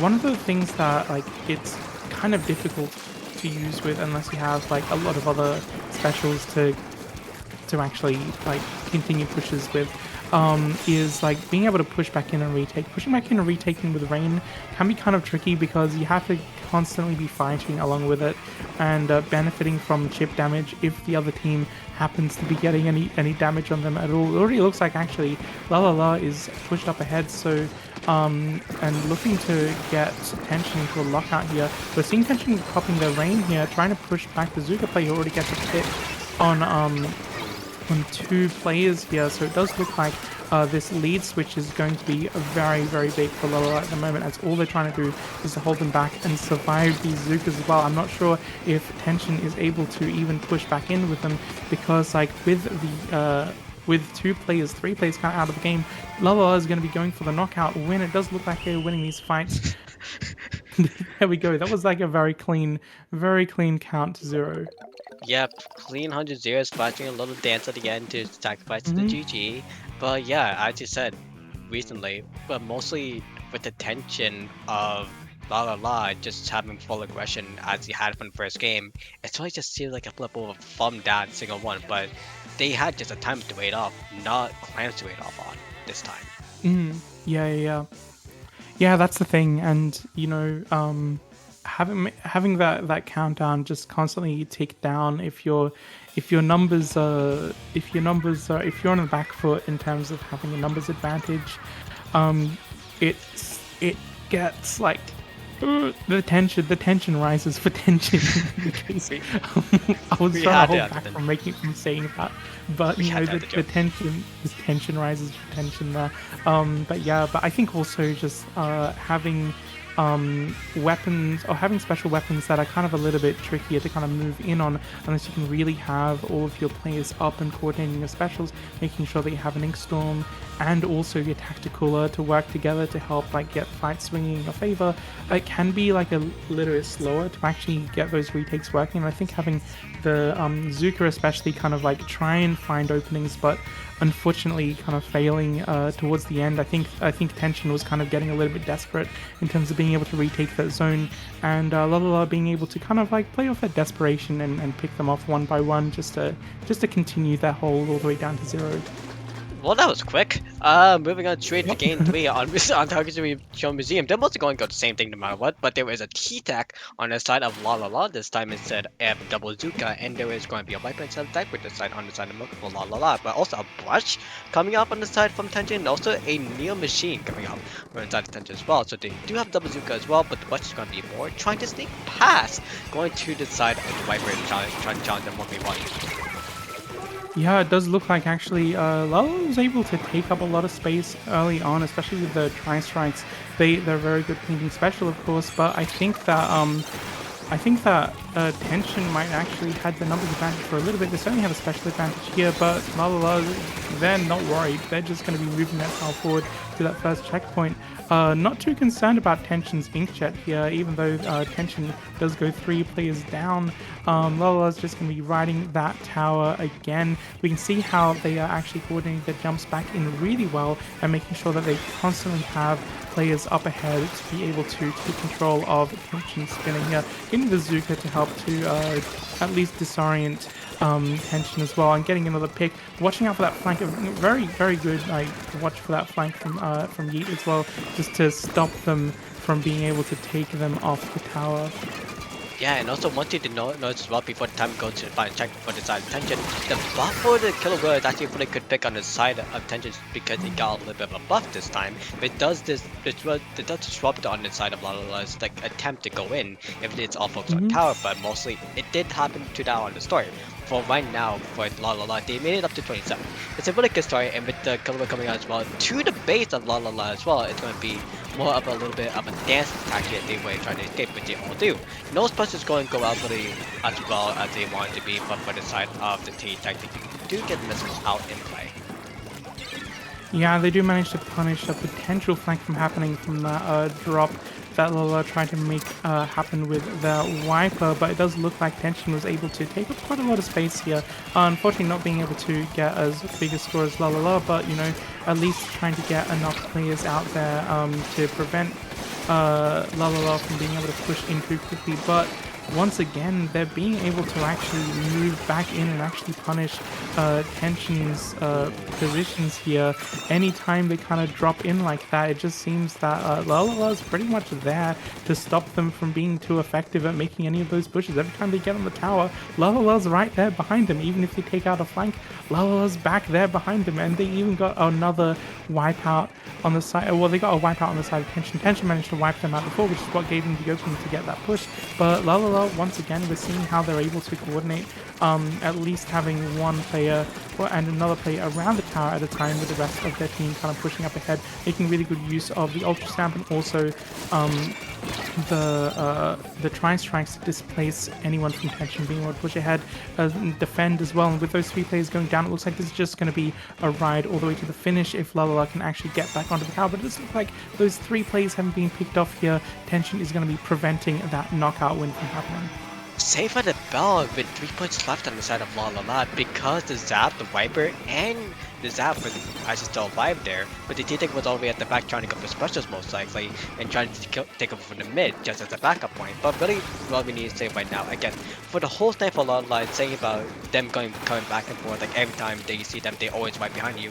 The Zap I think never died as much as you really think. I think they only died like 2 to 3 times compared to everyone else, but they died like maybe like up to 5 times already. Oh yeah, there's not that, but still, it's mostly less than the side of Tension, where they kept on getting doubled out, and also that was almost a pretty good Zuko kill. But still, for the side of La, they had a more chances to actually stay alive against Tension, so they were able to get pushes more and more.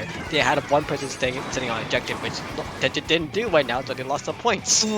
Okay, yeah, Tension hasn't been able to really continue their push. And I think that's because also they've had their Inkjet player kind of like mostly riding the tower every time they've been getting around to those checkpoints. And in order to like help clear those checkpoints, the Inkjet comes out, right? Which means they kind of lose control of the tower there. 2 players point down on either side. This is going to be a 2v2 here. It does look like that La is going to be trying to hold this and actually picking up a number of more players as well to keep control of this tower going to the last 30 seconds.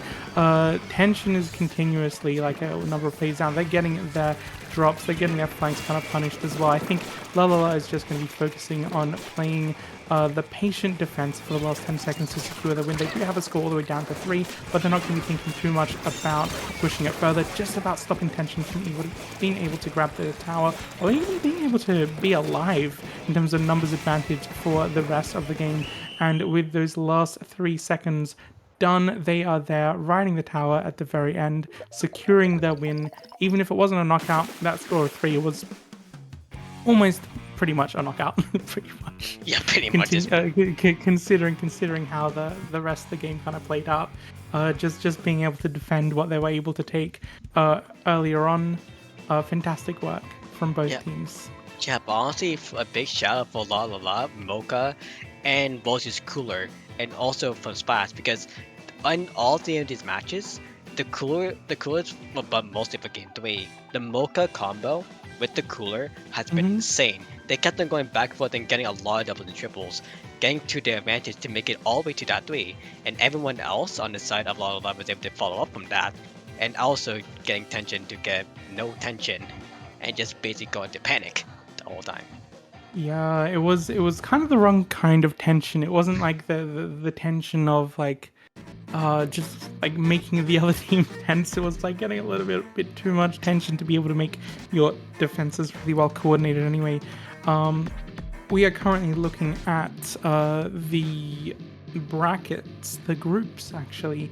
Now that we have gone through and done round 3, I think are there still any more games to be played here? I'm not sure if it really looks like there is. It doesn't look like it actually. Everyone's done, so Student's going to be coming out soon. But actually, I just want to shout out personally myself. Eggshells 3-0ing, winning Weenie 7. I think they're going to be making it up all the way into Great White bracket, so we'll be seeing them up there. GG wasn't. I think we're going to be seeing them in Great White as well. And I think maybe for Lalala, they might be in Great White as well. But we are going to be ready until brackets actually see them when that time comes. But for the side of Group C, we see Servitor of McDonald's Hash Brown and Cap Fan Club. That's supposed to be a win on their side, so Servitor will be going on to, I think, Wayfight. For the side of GP Pokemon, Incontrol Red Sun. Incontrol Red Sun mostly is going to go for the 3-0. Banana Smoothie. Interesting name right there. But I think they're going to be making it up at the top seed. We're just going to be seeing on the bracket soon. Oh my gosh, Group D. 2 drops.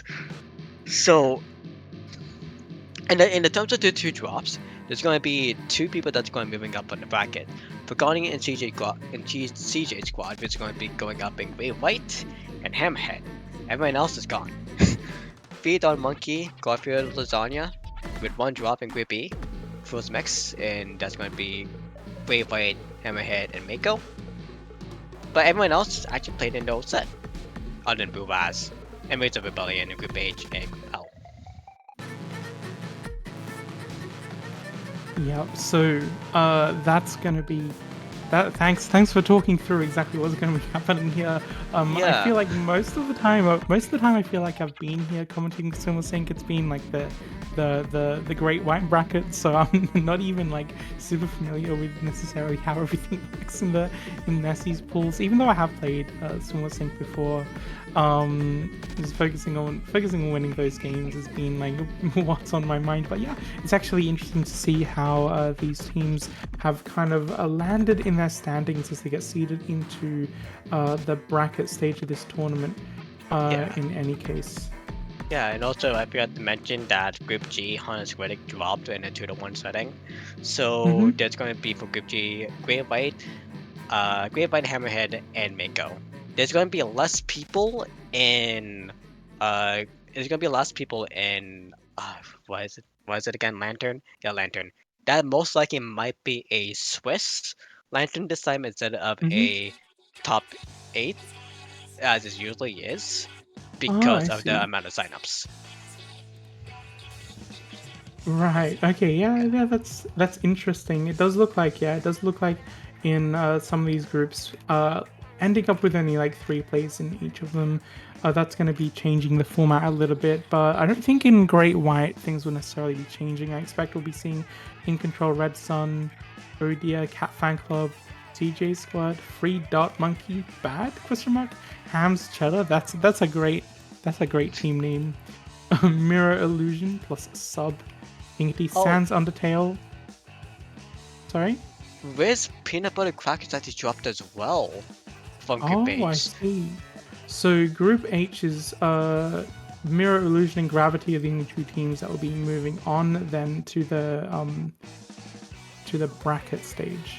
Yeah, But continuing on Inked, Sans Undertale, Meow Meow Meow, Eggshells, La La La, and we think 2KO is going to be moving on to the Great White bracket as well. Yeah, I think as we wait for the bracket stage to be fully seeded, we might be going to a little bit of a break. But we'll be back shortly for the first round of Great White. Yep, we'll see you back then.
And welcome back everyone to Swimmer Single 126. I'm Lillian, I'm here with Jorian, and we are here to share with you the first round of Great White Best of 3 between Mirror Illusion plus Sub and Ink D. Now, how are you feeling, Jorian? I'm very excited to see these two teams play against each other.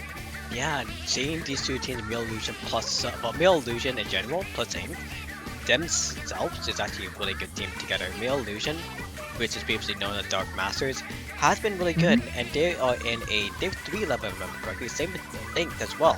Ink has been a pretty good team. They've been around ever since 2021, as they won blowing back then. Same with among Mirror Illusion. But for Ink, they have more experience as they have more land experience as they teamed up together recently with like 2023. But Mirror Illusion has been grinding ever since then as well. But also one thing to notice, the plus sub is for Trip Hazard Mint. Yeah, so it does sound like there is a lot of history behind these two teams as well. So that's going to be that's always like a very good thing to know as well, to see what they bring to the table, the kind of familiarity that all these players will have with each other in terms of being able to play not just as a team, but also I guess like against the other team. I'm sure that they have been playing some matches to prepare for this tournament as well.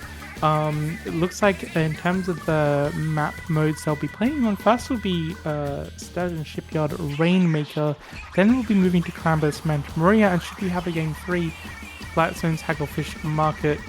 Yeah, Blackstone's Hagglefish Market, I'm not a huge fan of. I know it's like, it's standard and it's like not bad and it's good, right? But I get bored of this one.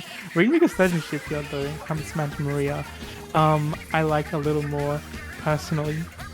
That's just my opinion coming out. But what do you think? What do you think of these, by the way?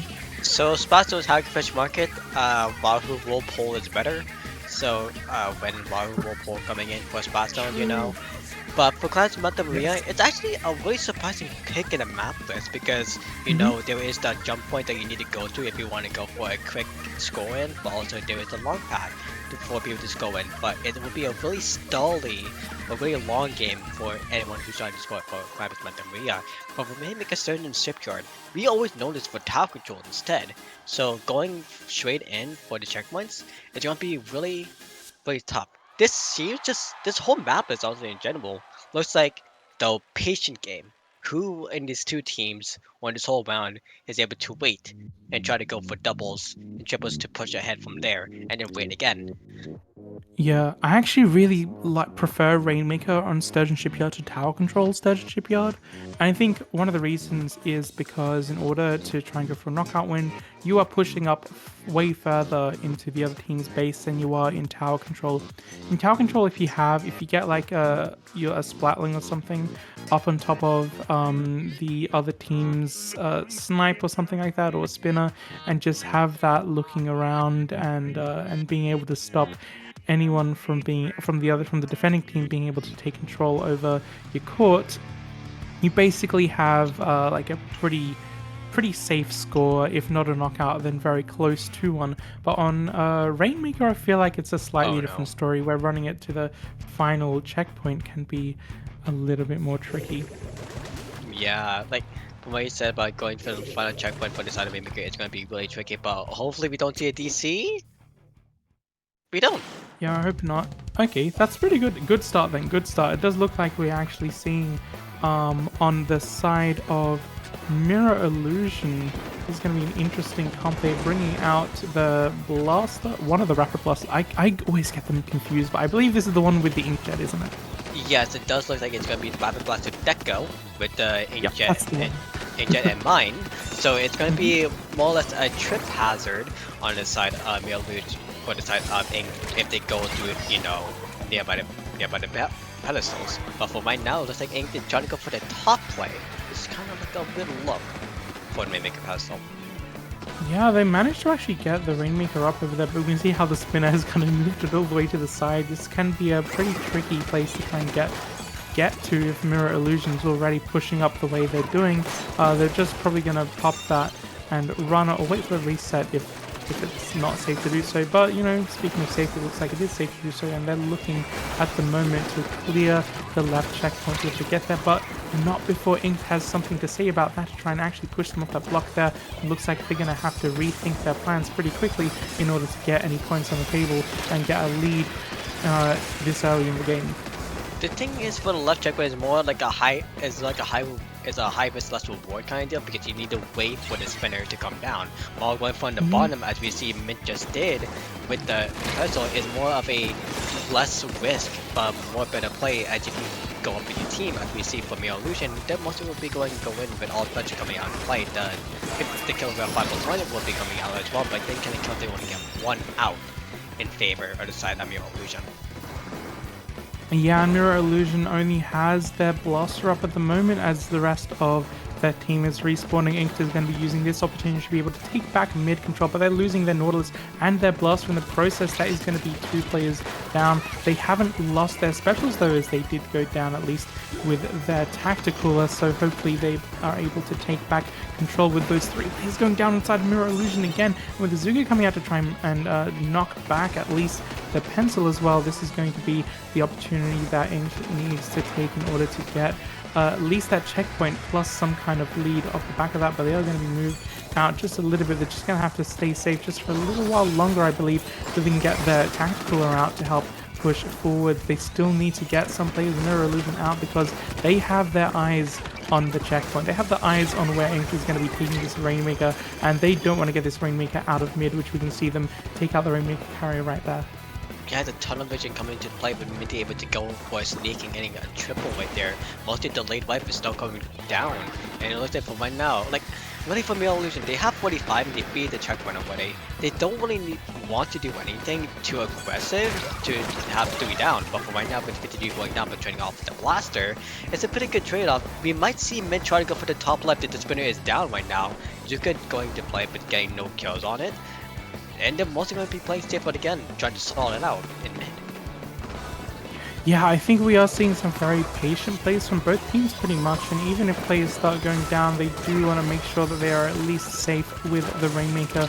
I don't know if they're going to be able to stay alive here with that Nautilus dropping down to be able to take them out very quickly, just like that, but with 3 players down on the side of Mirror Illusion, I think things are just going to be going back in favor of them once again, and they'll be trying to get that first checkpoint. They still haven't got it yet, but they are getting their specials online, so I do expect we'll see another push from them happening at the moment. If they notice this 52 gal who manages to get a fantastic pick on the shot there, as Mirror Illusion follow up on that from the side with those 2 players down on the side of Ink as well. It looks like that little flank there kind of worked out really well for Mirror Illusion in terms of at least being able to take back mid control and stall out Ink from being able to make a push from happening once again. That was a kill with such a long range, so GG's to blue, but really what they just did was putting it up to the top left to make it a good spot to force Ink to make it reset, because they know if they take too long and they join from the top they can get camped out, and we see Minty that they were able to go for a sneak immediately to go for 2 down on the blaster and shot as well. So actually it was a really good plan for Mirror Illusion for that, but with 2 down on the inside, we see that Amira actually getting the kill off, but also getting the checkpoint done. It's all just based on Ink to just get a little bit more points. Yeah, I think that we're seeing a 52 gal attempting to hold back and get another double off the top of what they were able to do before. I do think that we're just going to be seeing in these last few seconds Mirror Illusion going to be stalling everything out, with Blue holding the Rainmaker at the very end just to make sure absolutely no one can grab it off them. It's a strategy. It's not a. Mm-hmm. It's a strategy, okay? It's not any kind of brute tactics. It's a strategy. So that's confirming the first point for Mirror Illusion. So that's a really good score. But what was the next map again, Lily? Clan Blitz Manta Maria, which is a different kind of game altogether, I believe. Well, I guess there are some similarities, right? Where you have the left push, the left checkpoint on Sturgeon Shipyard, you kind of have that right jump here in Mount Maria, which in my opinion is kind of like the equivalent thing that you've got here. But where you have lots of wide open spaces on Sturgeon Shipyard, everything is a little bit closed in. There are lots of walls that you have to be keenly aware of here on Mount Maria, which we were talking about when we were commentating previously this tournament when it came up in tower control. Yeah, like the one thing to know, like for this, we need to look at the comps for Male Illusion and Inked if they don't just have change. I feel like, mostly knowing Ink a little bit myself, I feel like Bastion might stay for the Blaster in Cloudburst because of the range, but also for Disease they're going to be staying in Lawless because for them like to have that range and also the range would be helping up really well. But for Male Illusion, they have the Rapid Blaster and they have the Pencil. The Pencil might be changing off for something else, for maybe a Zap, because pencils with the wall is not really good in Sniper having at all costs, but for the Rapid Blaster, they can do chip damage a lot. Or maybe they might change they might change the Torpedo Blaster as well. I actually think that like having the Rapid Deco with a pencil is such a good, like in terms of the chip damage you get from both of them, the way you can just combo off of that I think is just gonna work wonders. I just think that's such a fantastic pairing in my opinion. That just seems to work, right? Because not only do you have the chip damage from both weapons being able to combo off each other, but also you have the paint from the pencil, but also the tactical being able to help out with the RNG, which blasters kind of have to deal with a little bit. We are seeing actually the pencil come back on the side of actually a pencil on both sides, which is going to be very interesting. But it does look like we're also seeing a Tri-Slusher, Minty playing a Tri-Slusher here, which is different. And also seeing Batson actually bring out a weapon that I don't see very often, but it's the vanilla mini Splatling. Yeah, we also see for the side of Male Illusion the vanilla Rapid Blaster as well, which is not really been seen with Mine and Tri-Strike. But for Bastion bringing out mini Splatling, he's really been a mini Splatling player ever since the start, since I kind of knew him. So it's actually really nice to see him back in. But with the hammer buff as well, he'll be able to push in. He'll be able to push in with the rest of Ink, and they have their advantage right now. They all need to do is paint and get a clamp, which they don't have right now because they're off by 2. But they're not far off. It does look like they already have the Nautilus who is carrying that clown at the moment. But I'm going to be pushed back a little bit by the Tri-Strike. Still trying to find an opening here to make sure they can keep their tabs on every single position that the other players are going in. But it does look like they are going to be spotted and punished when they're taking that jump there. So unfortunately they do lose out on that power climb. When you do take that, it is going to be very risky because if you don't have anyone up there to follow up on your attempt of a push, then you are going to be losing that power climb. And with the loss of power climb for the size of Ink, there will be a little bit more time before the clan respawn. But two down on the side of Ink, 2 down on the side of Male Illusion. Trade off between Minty and Snow because of College Internet. Yeah, that's a thing. But really in the side, it's going to be a full-on stalemate for the first 2 minutes of the game.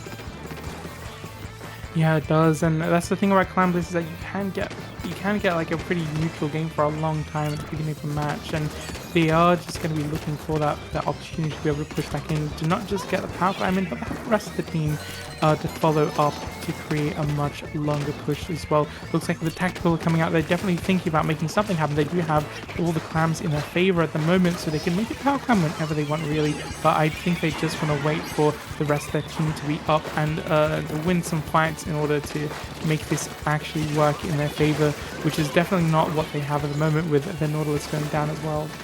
Yeah, it looks like for Male Illusion, they're just trying to go for any pitch to go ahead first, while for side of Ink, they're trying to go for any kind of ball to go in first, and mostly for both sides, they're trying to go in with a cooler. We see Minty grab to go for the Tri-Star and getting 2 down on Bastion, but actually that's not 2 down, that's 3 down on the side of Ink. That's a delayed wipe on the side of Ink, and they'll be able to go in for the first score of the game. Yeah, Mirror Illusion being able to actually get another climb in the basket via a jump, I believe, also just to continue this to disorient Inked as much as they can with the help of those tri-strikes. Those look like that might just slow them down a little bit as they get another jump in, but I don't think they're going to be getting any further clams in off the back of that, as that was just one jump just a split second too late.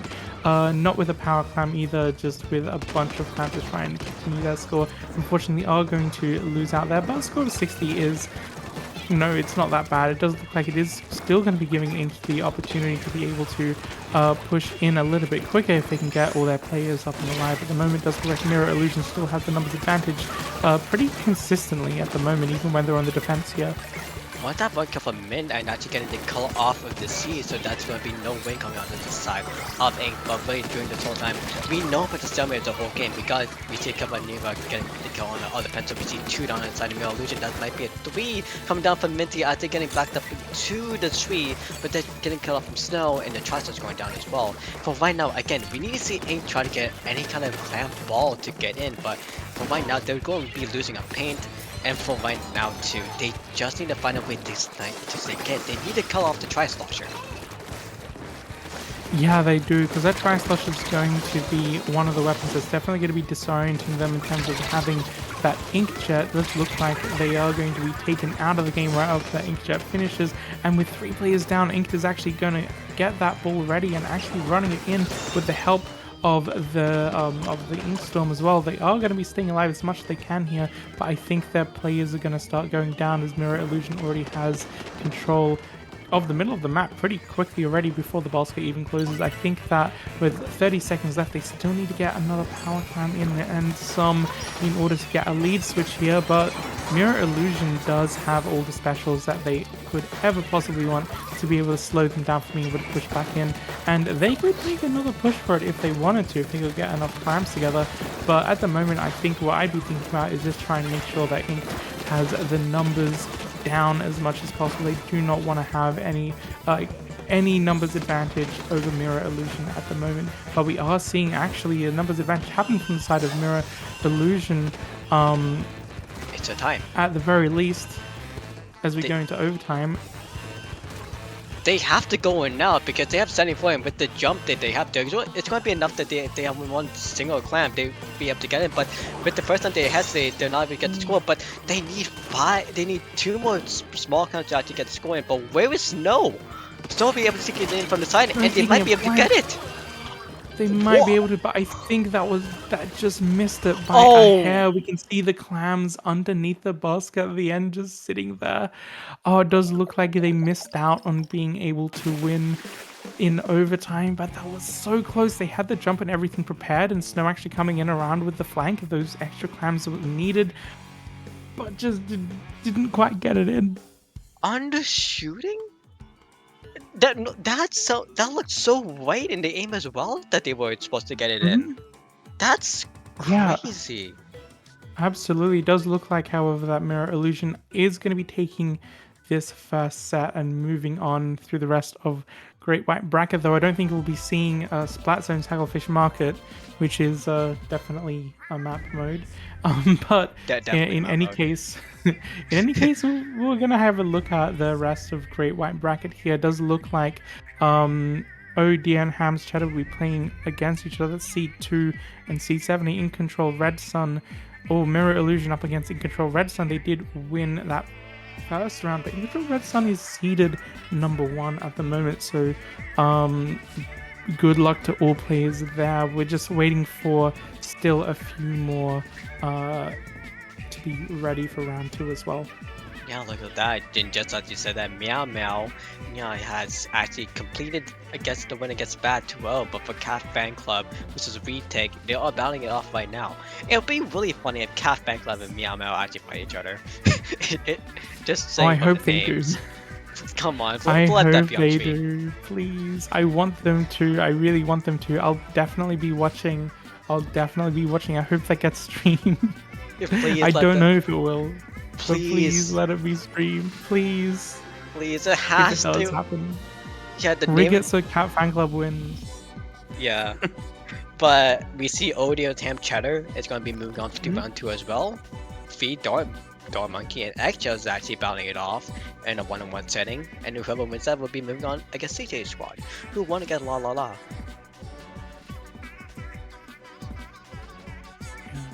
Yeah. But that's mostly going to be it for us because that has been our block, and we're going to be moving on to different commentators after our break. So at this ending, Lily, where can they find you on the social webs? On the social webs, you can find me at Blue Sky at lilygravybread.bsky.social. You can find me also on Twitter, where I'm a little bit less active. Same same Twitter handle as everything else. That's at Lily Gravy Bread, LILI Gravy Bread, all one word. And also from time to time, I stream on Twitch. I do some of my own streams sometimes, but you'll also see me hosting some OCEs tournaments, such as Crim Cup and To the Stars, which I tend to do on the weekends as well. And Jorian, where can the fine people of the internet find you? So they can find me on Jawine51 on Twitter/X. You can find me on Twitch at Jawine2, or mostly on Jawine_Tourney, streaming some Looney matches if there's any streams. But mostly other than that, you can find me around on tonight being a host and one of the streamers. You can see me streaming OTD as well. That's the thing. But also Dapple Productions and Squid Junction, and also streaming on Friday for ChinaCon on Dapple. Oh my gosh, it's being streamed! Let's go! Yeah, okay. In any case, I hope you all enjoy the next set as we head off. And thank you everyone for watching. And good luck to the next teams playing each other. And go say hi to the next comms as well. We have some fantastic people coming up. Yep, see ya.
Hello everyone, welcome back to Swimmer Sync. We are in round 2 of the Great White Bracket, our top cut.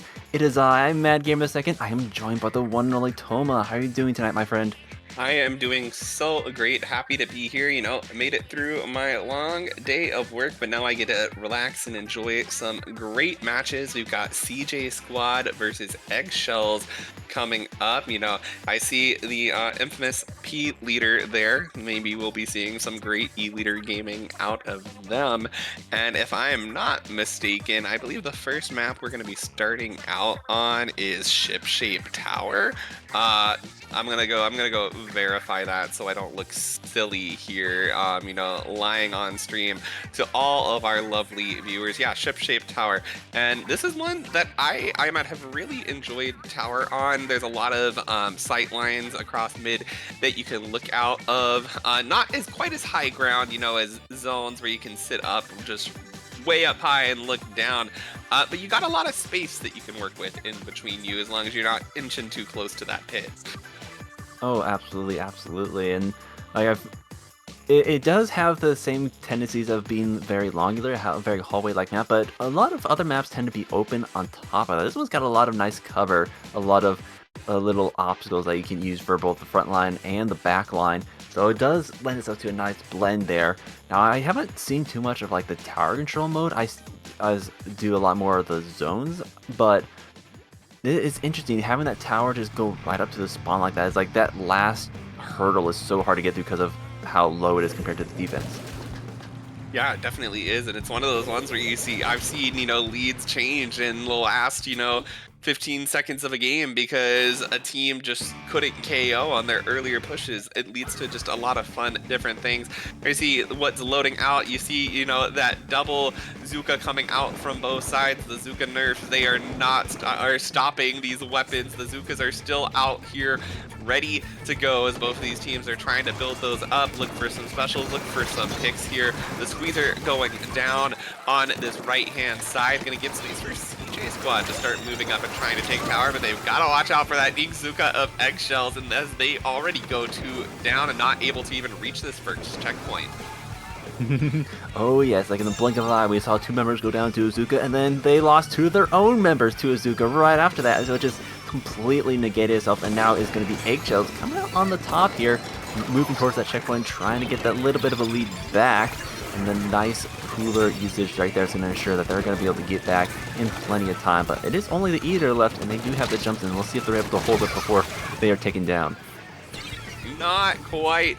That checkpoint so close to falling, I'm at, but not quite going to be able to stay on there long enough. If that E-leader had gotten the slate, maybe it would have been enough, but right now, CJ Squad holding strong, looking here to make a break of their first checkpoint. They've got that Zuka online poking up at that back line, but not able to quite find the pick as this checkpoint this tower settles in at checkpoint 1, if I can speak there. But they got to back off there for a little bit of a suction bomb panic, but the checkpoint is going to fall for CJ Squad. They're going to be able to take the lead here, and you can kind of see they're looking to push forward up that left-hand side, finding this pick on to the Nautilus, and now got Azuka out with a nice pick onto the E-leader as well. You got to be careful of your Eggshells to not let that snowball. Going to be coming in here trying to get a pick of their own, but no, CJ Squad are going to be holding strong here as they move this tower forward towards this final checkpoint. Just kind of looks like they're biding out their time, maybe trying to get some specials online, because like you said, this is a really hard checkpoint to break at the end. Yes, indeed. Like, there's not really too many places that can push up. They're running a pretty short-range comp right now, and with the Elu looking down on them, like they're just stuck in this valley here, and there's no good place to really push those points of defense, except for maybe the Greats or even trying to go through Trent, but neither seems optimal, so they are going to have to back off for the time being with 2 of their members down. Not quite able to get to the last checkpoint, but Eggshell still has their own checkpoint to get through, so they still have some time to play some defense here. They lose one of their members. That shot that is going to be out of commission, but the cooler is online, and is once again just the E-leader remaining. Yeah, the cooler goes down like you said there, and now it's going to be back to the top, or to the drawing board for Eggshells as they're looking for a way back in. They've got to get those specials back online to try to find some picks, but you know, CJ Squad's going to be doing exactly that. You can see that Josh here already has that Zuka up and ready to go, trying to look if they can find a pick. A second Zuka coming out from their other shot as well. I'm just telling you, there's no stopping this. You're seeing the double Zuka then come out from Eggshells. It's just, oops, all try Zukas. But, you know, here in SOS, we're not going to be seeing the end of this meta yet from these nerfs. These players are still going to be running it. And right now, Eggshells going to be coming up here trying to get some footing here. They haven't broken checkpoint 1 yet. They need to find some clean picks. They get one on to the Nautilus here, but they're going down, you know, trading their lives 2 for 2. They are on the respawn on the side of CJ Squad, but you've got to find the consistent picks to stay up. Zuka hoping to do that here, IMAD, but isn't able to find anyone. And this E-leader is just kind of in a very exposed position as this checkpoint, or the tower reaches this checkpoint. They haven't quite been able to break it because of that. I think that right now that leader might be just slowing them down just a tad bit. And then, like I said before, leader's good if you can set up, you know, maybe on the left side of that map, but the pit is really kind of a struggle area for it. And right around that first checkpoint where somebody can come up that wall, if you don't hit your first shot, you are going to die as a backline. Oh, absolutely. Like Eggshells so far, they haven't been able to get through that first checkpoint. Seems that's the place where they kind of can't break through the defense. A lot of their members just grouping up around the tower on that corner, so it allows CJ Squad to really just come up the wall, as you said, Toma, and just completely flank them out. Or even so, just get them from range with the Zuka. Like, there's not too many places you can hide on that corner there from a Zuka shot, and so just Eggshells is down to 10 seconds. They have to be able to do something to take back this match, but so far, CJ Squad holding strong with their defense. The Zuka shot's coming out, getting 1, possibly 2. Then the Tower Rider does go down, and all they gotta do is tap the tower to take this check or this overtime out, and that is gonna be CJ Squad with game 1. Oh, that was excellently played there by them, and I think that they're really making use of those specials here. IMAD, you saw that they were really playing around those Zukas. They were kind of popping them close together to make sure that they're chaining everything to just kind of keep that pressure up, keep that pressure built. You know, there may be nerfs, but if you've got 6 Zuka shots aimed at you, there's still a pretty good possibility that you're going to be going down to at least one of those. And you saw that even at the end, that checkpoint 2, that's really hard to break. They didn't want to just push recklessly into it, and they didn't really push recklessly to any of the engagements that they were taking. They really bided out their time, waited until they were at a much more advantageous position in the game to be able to push forward, and that is really working out well for them tonight. Oh, absolutely. And I think what you said earlier was so true. It's like the E-leader comp is very nice for the range and just the defensive pressure it has, but it is a little bit slower moving because it takes time for that leader to set up in advantageous position. So the CJ Squad, they're able to just kind of run around him. Like, they kept out of his range, out of its sight, and just pressured them at just enough range so like they couldn't make any sort of frontward movement. So it took them a while for them to even get back to mid, and once they had control of the tower, just they weren't able to break through some of those holes that they had. And again, just the small nooks and crannies that they could hide out of range of the E-leader on that corner just made it so much more difficult for Eggshells to break through. Now, of course, Rainmaker and Humpback Pundrack is going to affect that even more so, like just so many divots and terrain that could hide from that E-leader. Yeah, the geometry of this map is definitely one of its very unique points, and that can definitely make it difficult for your traditional like chargers. It does look like they're going to be switching off to that vanilla charger, which can be, you know, definitely a stronger option than E-leader here on this map. It's got those splat bombs that it can roll in defense. It's got the vac that it can use to push, and I think that it's going to work out better for them in this game. Right now, they do have one Zuka online, BB here using it to see if they can find a pick there on that right hand side, but not quite able to do so. You see 3 suction bombs land right there in mid, and that's like, you got to be careful around those huge huge explosion radiuses, and when you're running, you know, double shot and zap, it's kind of the meta right now. You've got that cool, you got the double Zukas, but 3 suction bombs is also incredible at being able to wall out space. But Eggshells is going to be saying, hey, we're not going to get walled out right now. We're going to go ahead and break that first checkpoint. Azuka trying to find somebody from CJ squad, but not quite able to do so. Eggshells just going to be able to pick that up and run it just a little bit further as the little jelly runs across the screen there up on the top. Our favorite little SOS jellies.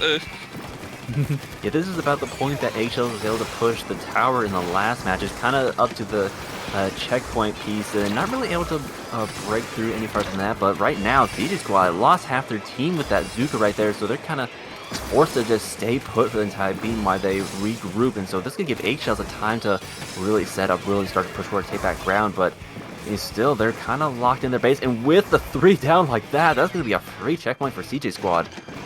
Yeah, that was huge for them too, especially coming from that other side and kind of using that wall as cover for going forward. Nothing was really able to poke up and over them, and they were able to just wait until they got those picks and then take the Rainmaker right over. The Nautilus trying to make quick work here with that Rainmaker, but gonna get his feet painted and picked off right there as Eggshells is trying to make an advancement forward here, find some picks to be able to take back their lead that they got earlier. But with all these bombs landing in front of their feet, it is going to stall them out for quite a while. Yuma going to be looking here to see if they can make a little bit of a path, but oh my gosh, Azuka there is going to be taking down 2 of them and putting a stop to that. Yuma is going to stay there in their base trying to do something, but is converged on by 2 members of CJ squad, going to take them out. And now the middle of this map is just absolutely purple here. I imagine CJ squad has wasted no time in making sure that they got that map control in their favor. The Zuka out from Eggshells isn't going to find anything onto the Rainmaker, and the second Zuka is going to go down before it is popped, leaving just the Tri-Slosher online, and the full wipe coming out. CJ squad's going to be rushing this straight to the podium, trying to find the dunk, but isn't going to be there quite fast enough. Eggshell is going to be kind of mopping up what's left of CJ squad there in their base, but what a huge push, I'm at. Oh, well, that was absolutely substantial. Like, 4's not, it's not a knockout, but it's as near close as you can possibly get. It's gonna be rather difficult for CJ squad, or I'm sorry, Eggshells to really bring this back, especially if there's 3 members down like they are, the last one having to flee for their life once again. But like the thing I was gonna point out is like the Charger was the one that picked up the Rainmaker when Eggshells made their push, and so they didn't have that vac to protect them. And so when Azuka comes out, it's just free pickings with the marker on you of that Rainmaker. But now CJ squad, they're taking up the left side, and the Zuka is not quite in range to really take them down, and they're gonna survive it. No one's there to stop them. Are they gonna get the checkpoint? They're not quite able to get KO, but that is gonna further the lead to 1, and they haven't left.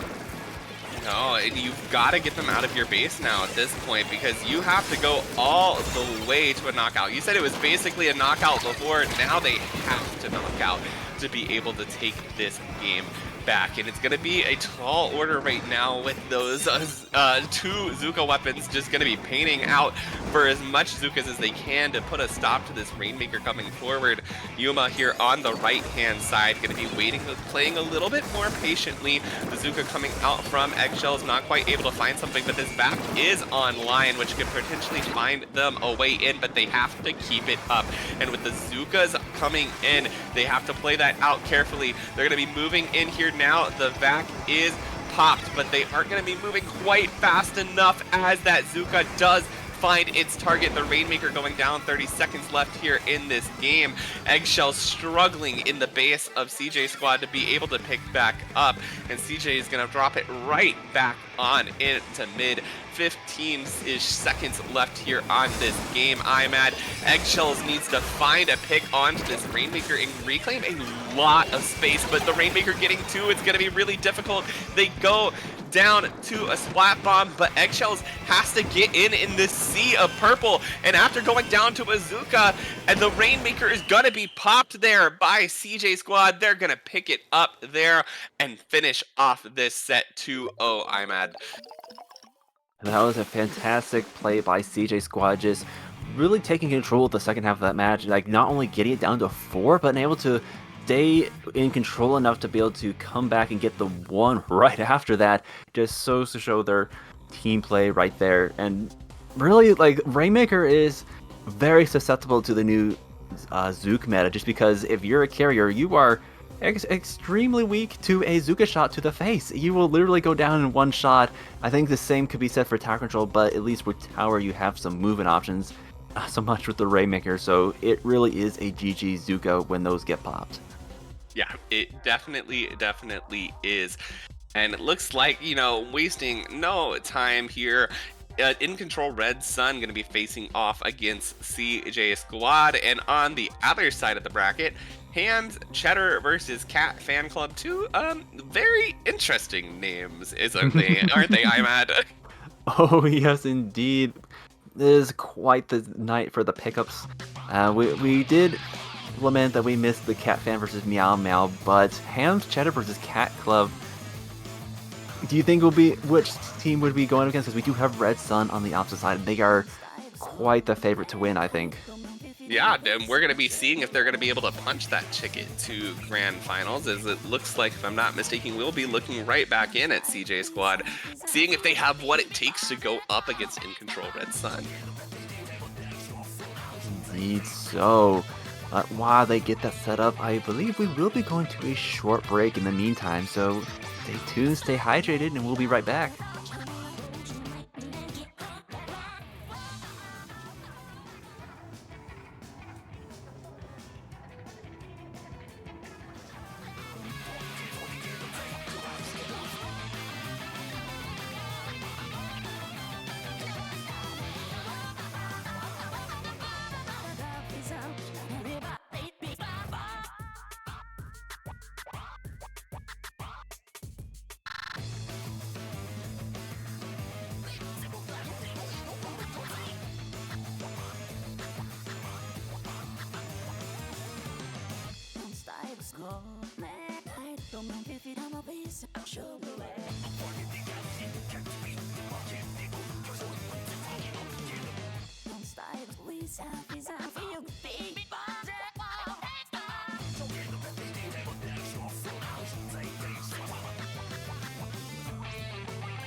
Hello, everybody. Welcome back. We're in semifinals now here in SOS 126, and we've got In Control Red Sun versus CJ Squad. I'm Matt. We just saw CJ Squad take an impressive victory over Eggshells, but now they're going to be facing with, one of the teams that has really just been out here, showing up time and time again to try to take this podium. In Control Red Sun is an absolute beast. How excited are you for this? Oh, I am so excited. We're in our semifinals of Great White right now, and we get to watch In Control Red Sun, as you said, a beast in the competitive scene. We're going to be starting off on the Zones Macklemore, a classic of a map mode, if I do say so myself. It absolutely is. I love this one. I mean, I think you'd be hard-pressed to find somebody who doesn't at least like or tolerate Mako zones. It's pretty much a staple in almost every tournament's map list. You see it around a lot, and I think it's a fun map. I really like all the different ledges and the stacks and how they really interact with each other and the fun kind of weapons you can see it out. It's obviously a great bucket map, great for wipers. A lot of these really fun kind of skirmishy fights happen out on those stacks, and it's a lot of fun to see. Oh, absolutely. And it does play itself well to the shorter range weapons, where a lot of maps in this current game do tend to favor the longer range. So it was a nice refresher, I think, for a lot of the frontliners, because they can get into a lot of places without having to worry too much about a backline spotting them too soon. But we are going to be getting into it, and we are going to be seeing, speaking of a backline, going to be the pencil coming in versus your usual double shot, and then the zap Nautilus from CJ Squad. I can always expect Krim to come in with a base pick. Love pencil, love pencil, love pencil. Been learning that recently. And it's really great. Going to be providing a great cooler option for In Control Red Sun that can as well just kind of chip away and provide assists to the team. But right now, and speaking of just some picks, there you go. 2 by the pencil there. But CJ Squad does take the zone, but In Control Red Sun not going to be giving up quite yet. Going to be looking here. Nico trying to find a pick on the side. Not quite so successful here yet. But In Control Red Sun does take that zone. But you can see CJ Squad not wanting to give it away for free. They've already got that Zuka out trying to find someone. Finds Nico. 3 down on In Control Red Sun. Krim jumping back out. And you've got now just a complete reset for CJ Squad. They're here. They've got this zone under their control. And they've got all of this space to work here. Got to rain out to create a lot of pressure into that base as In Control Red Sun comes back out. They're going to be trading Krim out, and In Control is just looking to try to find a pick. They find one. They're going to be going back in on this zone, but they've got to play around this stack. You got 2 members from CJ Squad there, 1 going down, 2 going down, and now the zone has flipped. What an incredible fight there. Oh yeah, so we saw CJ Squad getting the nice triple, and they almost got the wipeout, except Prim there on the pencil side took 2 down with them, and so it just really stalled them out. But that second push there allowed them to really get it down to that 50-point mark, getting that nice lead there. But In Control Red Sun, they're back to play. They are getting close to taking that lead right back, pushing right up. But they do lose their pencil in the process. They might take the lead off of this, but they are going to be a couple members down, but nothing a good Zuka can't fix. A nice double here by the shot beam, and they are still going to be holding on to the zones, being down to 30 points, getting dangerously close to that knockout if CJ Squad is not able to break out at this point. We do have the other Zuka out, but it's getting tough here. Yeah, Beam doing such a good job holding this forward aggression, trying to keep CJ Squad out of the zone. They're going to be using a last-ditch effort Zuka there to try to see if they can find some picks, but they aren't going to be successful. In Control Red Sun taking control of that game there at the end and really creating that perfect lockout. And I think they're, MVP there in the last few moments, Beam on that splatter shot, just really knowing exactly where they needed to be, taking really good note of where the members of CJ Squad were trying to come in, where they were trying to approach from, and making sure that they were always there to just be a little bit of a thorn in their side as they were trying to approach. Oh yeah, so we saw 3 members of CJ Squad just kind of grouped up in that corner, attempting to get out of their base because a lot of the ledges were being camped. So it was just a nice, well-played Zuka shot to take down one, and then the splatter shot to come in and finish off another. In the key moment that it was, down to 30 points, that's not what you want to have a 2 down. in zones, because you lose so much time, so much ground in those last couple of points there, and you really want to be able to like have those members up when you need them, and just the excellent play by being to make sure they did not have that. Yeah, absolutely. And you got to be careful too. Now you're going into Tower Control Museum, and that's kind of another map where if you can push really forward in front of that objective, the objective can ride pretty uncontested. You've got that really long platform with the spinner area up in the opponent base. You know, if you're just playing around that spinner, you're being a nuisance. You're letting that tower clear checkpoint 1, you're letting it clear checkpoint 2, and you're just not letting them be able to touch it. It can be really, really rough to deal with. And with the way that these teams like to play, they play fast, they play in your face, they've got those shots, they've got those Zukas. It's going to be a really interesting one to see. Like Tower Control Museum, I don't think I see it too often in competitive, so it is going to be nice to see how these teams come about it. But you are right, like if you talk about Tower Control being a snowball of a mode, Museum even more so, especially if you're able to really take out those defensive positions, even if they're on the high ground. Because once you get that tower rolling, it can be difficult to really come back and stop it without any sort of like special advantage. Yeah, just I imagine the Zooks will be pretty handy here, but just with the terrain of the plat, I wouldn't be surprised if we saw storms with like Tri-Strike or other special to stop the tower. Yeah, we're definitely going to be looking to see if they're going to be bringing that out. We're going to see them load into the game here. We see, you know, more of that double Zuka cooler with the Nautilus on the side of CJ Squad. Interesting pick here to note, the Gluga Dually is actually going to be coming out on the side of In Control Red Sun, and that now is a weapon that you don't see run very often, but you know, it's got a great Booyah Bomb that it can use, especially as a GG special for the tower. Nico gonna be trying to get in there, but he's gonna go down. Now just Krim gonna back up, try to hold as much space as they possibly can. Taking one down in the effort is going to stop CJ Squad from really just being able to push that tower. And you'll notice that's what Krim does best. When the team goes down, Krim doesn't necessarily, you know, just retreat. Krim doesn't give up space for free. Krim will back up and be like, hey, I'm gonna like just move back a little bit, but like if you run at me, it's not gonna end up well for you. No, you do not want to be running down the little barrel of a pencil. No, you do not. But I was talking about, yeah, just they are on the move right now, just getting that snowball rolling. As you said, Krim just staying alive so they get the jumps, and even when they go down, they are keeping the momentum up. Aya with the Zipcaster, they do get taken down, but they really serve as a distraction there. They are all the way down to the third checkpoint already in a single push. If they're able to get something off with this Booyah Bomb, and they do, they might be able to sustain it even longer. But they've got to keep an eye out behind them for that shot coming in from CJ Squad. Going to be able to clear up the objective there, but not before the push is to 16. That is pretty far here on this map. Got to be careful, and now you've got to find a way to really break in through mid. Red Sun has been doing a great job both of these games of holding just control of turf in the map, and you've got to find a way to break that. I'm gonna start by noticing these goalies here on the left hand side.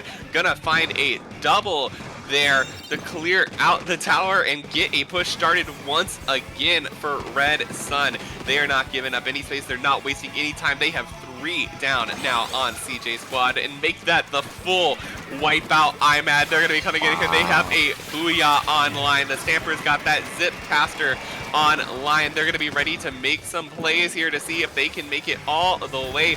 That knockout now, the cooler comes in so that if they go down, they can come back fast, but that is going to be the full wipeout. That push may be over there, but you can bet they're going to be back fast to defend. They're not going to be letting this mid go for free with a cooler online. Oh no, they are definitely not. We do see that trade going on there, but the one thing I was going to mention about In Control's comp right now is like between the pencil, the Glugas, and just the just their overall range so far is like they can have so much control in mid. Like CJ Squad has to have some of those specials online to even contest them, which is the amount that they're outranged right now, especially since that Gluga has the wall on them. There's a lot of zone control, a lot of map control they can have just with that, but this is going to be CJ Squad's first attempt at the checkpoint here. It's just Krim once again, and they're going to be a bit rained down even if they do take one with them.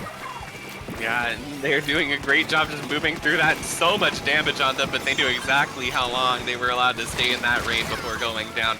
But they are going to be picked off by one member of CJ Squad there, and Haya isn't going to be letting them advance too fast. They're going to be holding them back for just a little bit longer, but Red Sun getting a little bit staggered there, has to watch out, going to use some Zukas to bide them some time as Krim gets a trade off, but CJ Squad not giving up this offensive yet. They have 2 down on Red Sun. This can be good for them. They just need to find the consistent picks, but 2 down on both sides is going to be difficult, and Red Sun finds the pick on the tower there.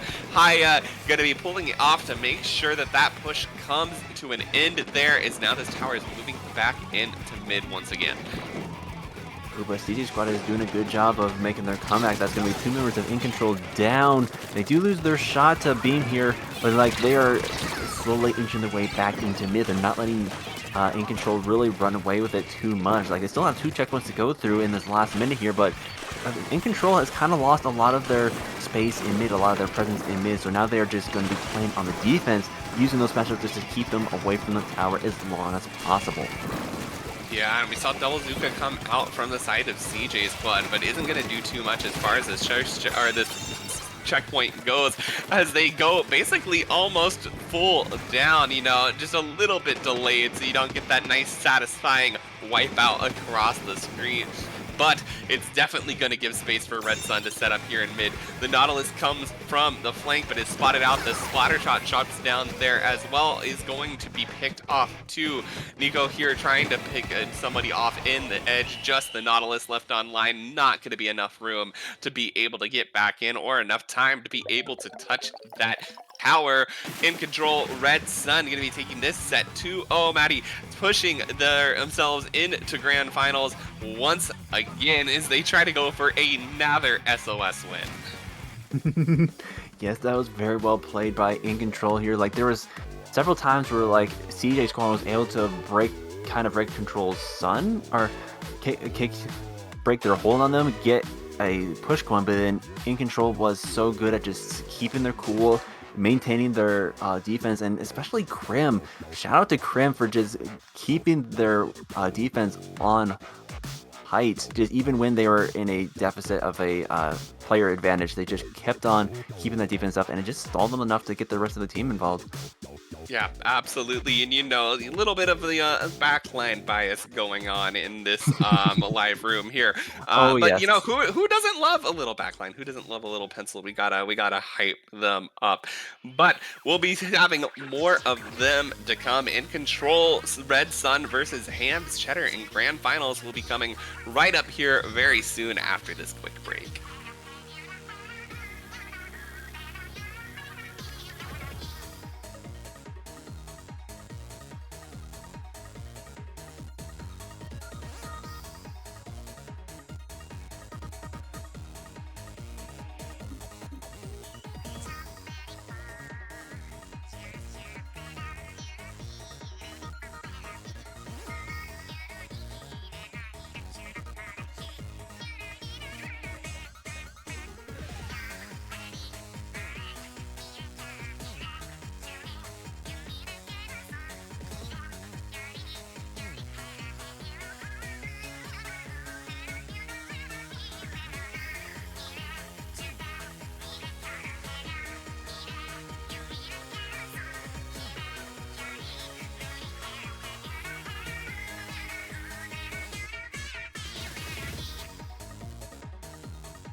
Well, hello everyone. Welcome to the grand finals of Great White SOS. We have on the one side In Control Red Sun versus Ham's Cheddar. It is I, Mad Gamer II. I am joined once again by the lovely Toma. Hello, I'm Mad. I'm so excited to be here, and we got a absolutely wonderful matchup. Of course, In Control Red Sun, an absolute beast. Everybody knows who Red Sun is, and on the side of Ham's Cheddar, it may be a pickup, but these are incredibly notable players. I'm Mad. You've got Shallow, you've got Twig from 7th Heaven alongside 5th Gen and Luna coming out. All of these are just absolute all-star squad here tonight in Grand Finals. Oh yes, indeed. It's going to be quite the matchup for our final set of the night. Going to be a best of 5 starting out on Manta Clams. Yeah, and Manta Clams, I think it's a bit of a fun mode. You don't really see it as often, I feel like, as you see, TC or even Rainmaker coming out. But I think it's a really, really fun one. I'm excited to see what they're going to be bringing out here to the table. I'm sure we're going to be seeing, pretty much more of the same from Red Sun that they've been running. I don't expect that to be changing too much. But I am interested to see what we're going to be seeing out of the side of Ham's Cheddar. And they've got Twig, and it's been a while. Twig used to be on my team back in the day. Played a mean 96 gal deco with Kraken. Played it for Secret Elixir as well when they were with Secret Elixir. And given I haven't been keeping up with Twig as much as I have, but or as much as I should. But if they're still playing that, they still got that Kraken. They have a killer Kraken, and what better place to play Kraken than Clam Blitz, and especially Manta Maria. It's one of those maps that can be really hard to break into that basket area, and it can be one where Kraken is really useful for being able to push that, being able to get in there, especially when there's a lot of heavy fire coming out. Seeing what they're going to be bringing to the table. No, we aren't going to see that Kraken, though, from Twig. We're going to be seeing just another Zuka coming out, of course, unsurprising. But what I am excited to see here, we got now, we saw on Charger on that pencil all last set, we're going to be seeing a little BP action now from Krim there, and BP, these Splatlings from both sides are really good on these raids here in Manta. Oh yes, I was just going to say that Manta is the sweet spot for Splatlings. It is a nice map for backlines in general, but as you said, the grading on there just allows for a Splatling to do so much in the mid area, just have so much space, so much area, and then just able to maneuver it so quickly as well. It is going to be a bit of a firefight in this first matchup. We do see a Power Clam on the side of Ham's Cheddar, but it is just members going down left, right, and center. Neither team has really been able to take a solid advantage just of yet, and that it tends to be the just Clam Blitz in general, I imagine, but that is going to be 3 down off of Ham's and Cheddar. Yeah, now In Control Red Sun looking for a way to break in here. They've got that clam economy going in their favor. They got that Power Clam, 6 more in tow from the ballpoint. They found 2 down. Haya trying to move in, seeing if they can make some space in the street, but is going to go down themselves. Now up to the ballpoint to try to create an opening here on the right-hand side. The Power Clam going to be able to find its target. They've got to be able to get that follow-up in to be able to increase that score, and Beam's going to be in here trying to help make that happen. Going to give space for Nico to come in here, pick up some more clams that fell down, pushing down that count to 59. Krim has a few more clams here, but looks like they're going to be unable to add them. Just backing up here, trying to stay alive on that bunker, but gonna go down, getting a little bit of a taunt there from Luna, it seems, as they move back in here to mid, getting that cooler on line for the team, as now Ham's Cheddar is trying to get in here and make a push happen.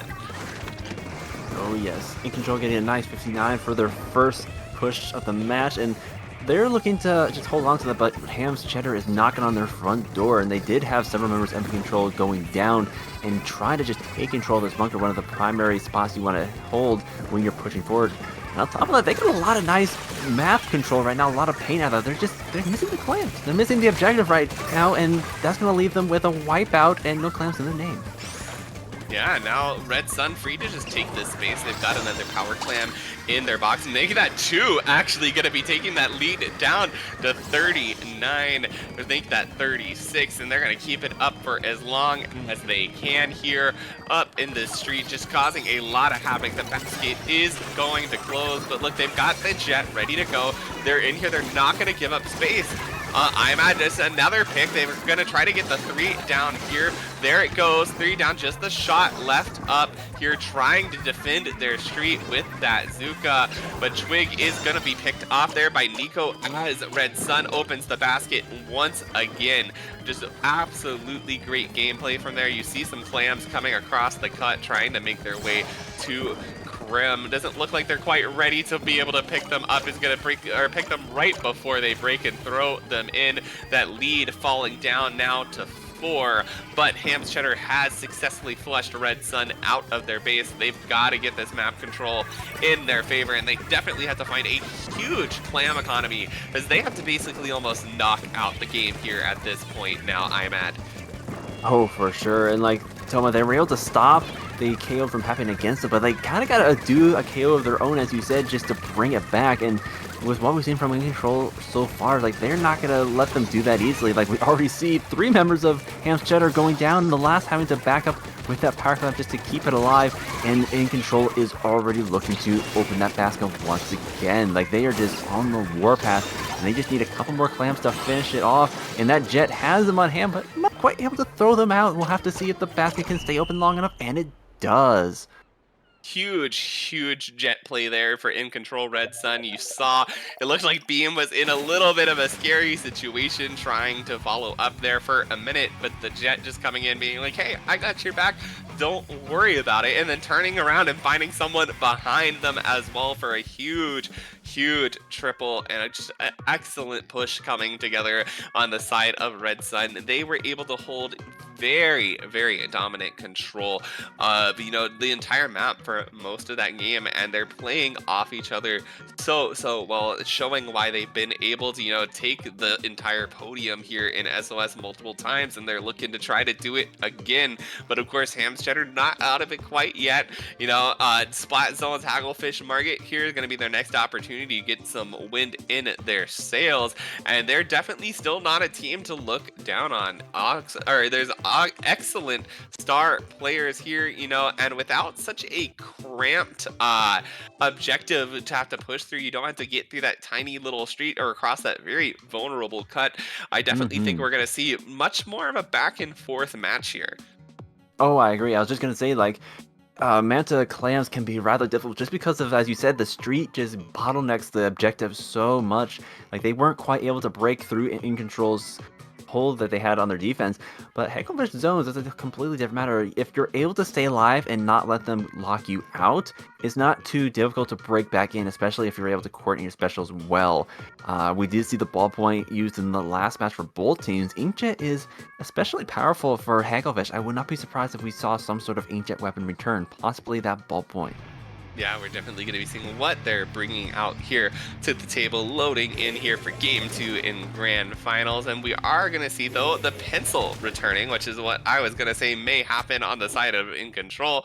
Of course, I believe Shallow probably going to be holding on there, that ballpoint, for most of the set. But Splat Zone's pencil can just put down so much paint, provide excellent coolers, you know, and it really helps free up. If you got that cooler in your back, you're not running a front line that has to be supportive. You can be free to run a lot more aggression, which it looks it's exactly their plan with this double shot Luca combo going on here right now. Red Sun taking control of this zone here early, looking on the left side, trying to find some picks as the zone is neutralized now, but they're going to be turning their attention back to it very quickly. Don't want to leave that unattended for too long.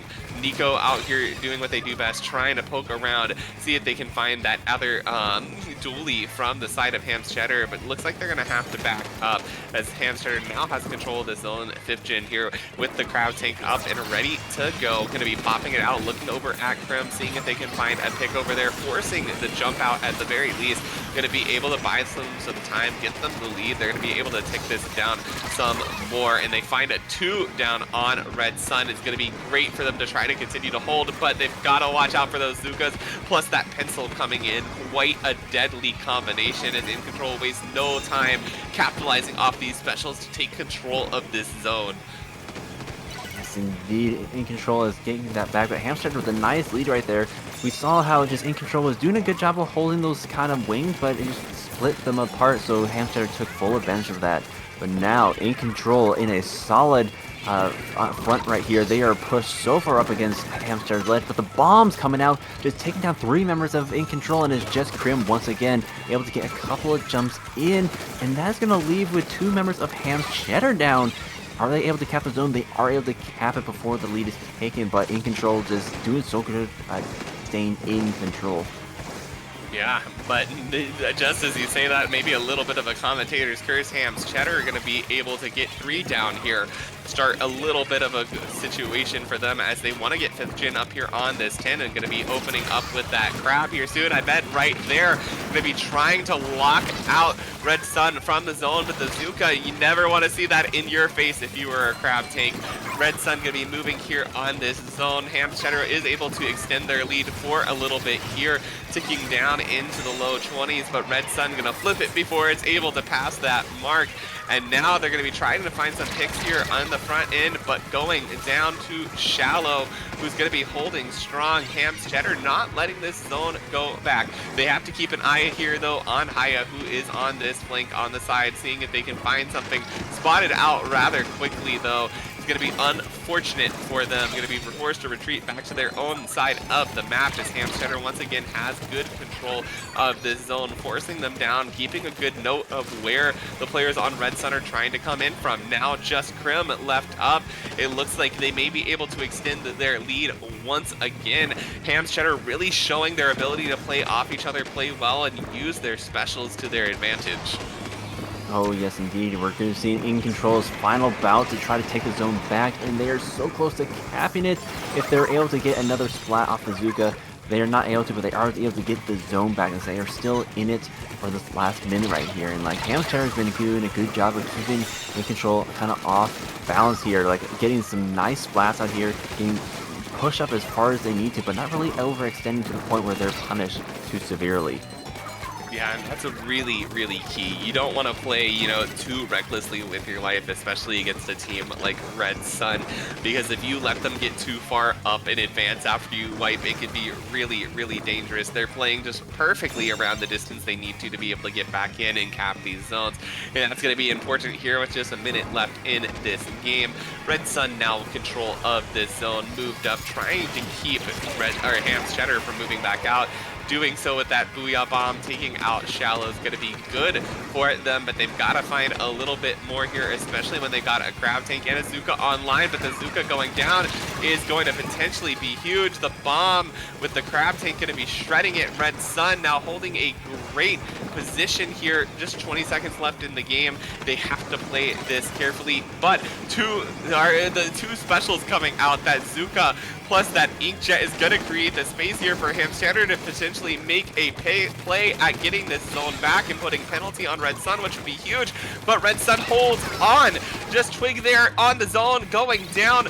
Red Sun going to be able to flip that lead and find the knockout there in just the last few seconds. What a huge, huge turnaround for them. Able to find those picks on Ham's Cheddar at the right moment to be able to create this situation, because as you saw, Ham's Cheddar was really doing such a great job for a long time of just like In Control. Sun would get that zone and they'd be like, no, we're gonna take it back, we're gonna take it back, we're gonna take it back, and they didn't let them have it for long. But In Control are slowly but surely chipping down and finding that stronghold at the very end when it mattered for the lead. Oh, absolutely. Like, they were able to get some of those caps in there just to keep the penalty points on for Ham and Cheddar.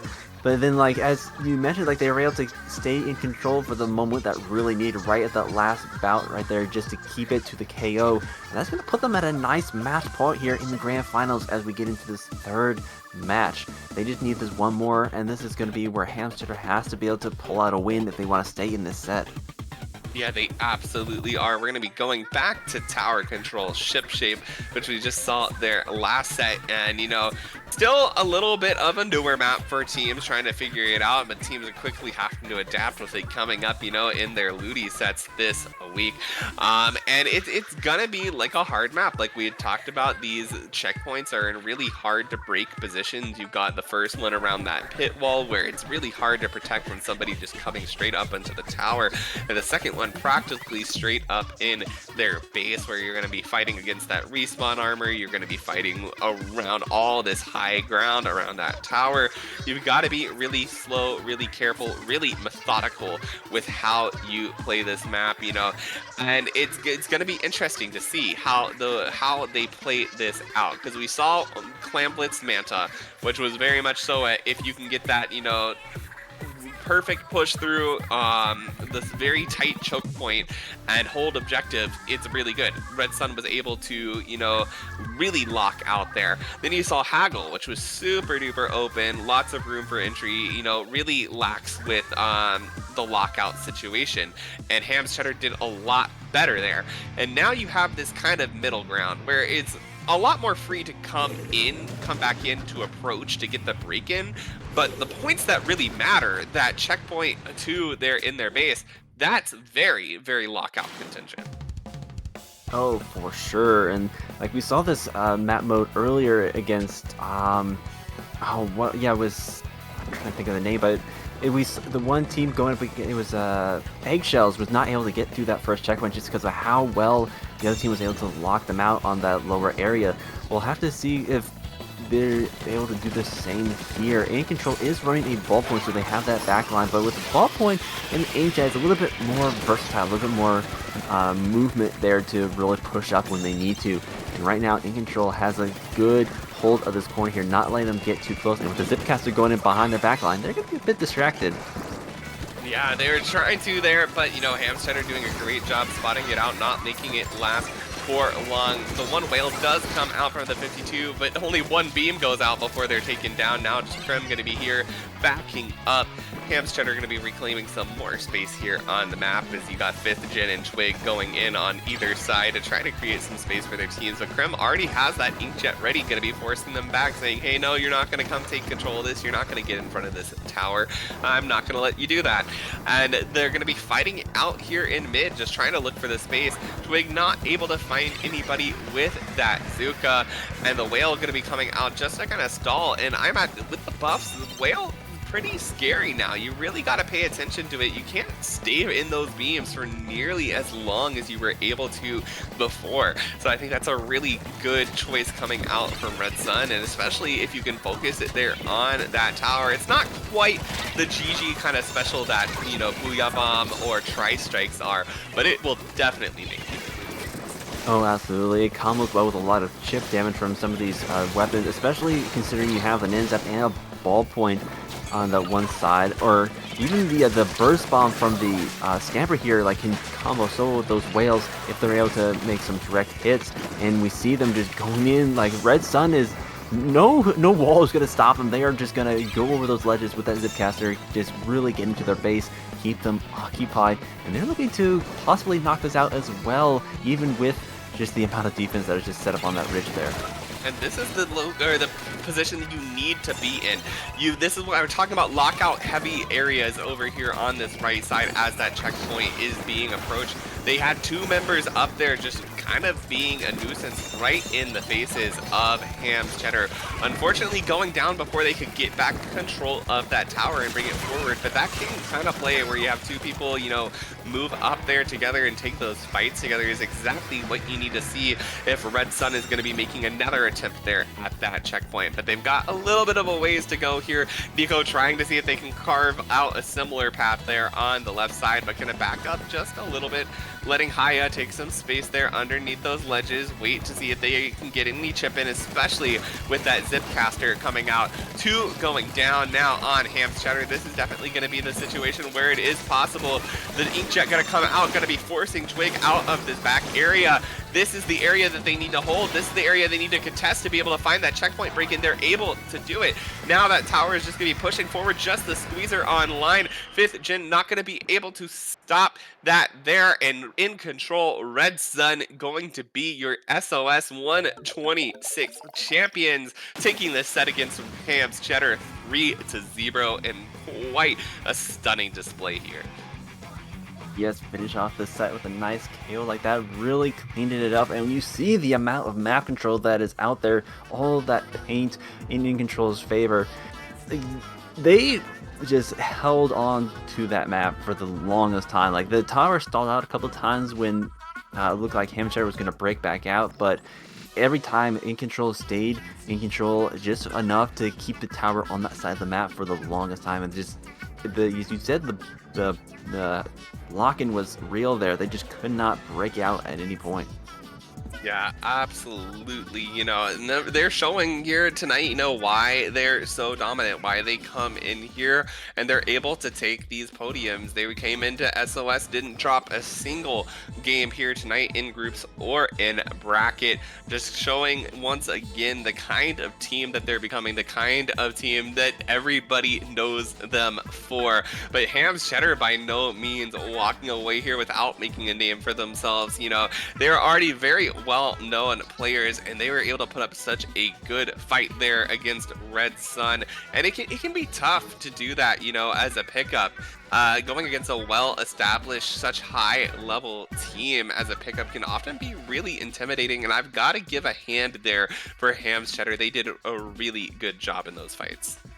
Oh, yes, indeed. And especially that zones match in the second one, like, they were so close to bringing that back. Just the unfortunate timing of just how well that In Control was able to bring that back in the last couple of minutes just led to In Control's victory on that last one. But yes, as you said, they fought hard. They fought valiantly, and they were very close to turning that around.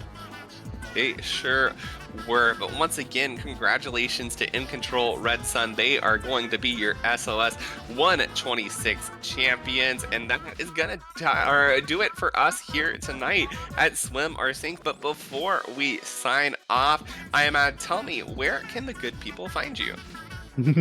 Well, you can find me here at IPL pretty much every single Wednesday. I do SOS quite often, but you can also find me in all the other usual places: Twitch, Twitter, and YouTube at AdMadGamerII.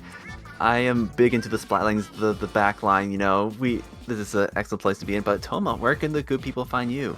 They can find me at Crest of Gautier on Twitter, or over at Blue Sky at Toma SBL. Once again, thank you everybody for joining us here tonight for Swim or Sink, and we hope that you'll be back with us. This is our last SOS of the month, but we will be back November 1st, ready and rearing to go for your normal SOS schedule. Thank you once again, everybody. We hope you have a wonderful night. Yes, have a good night, everyone.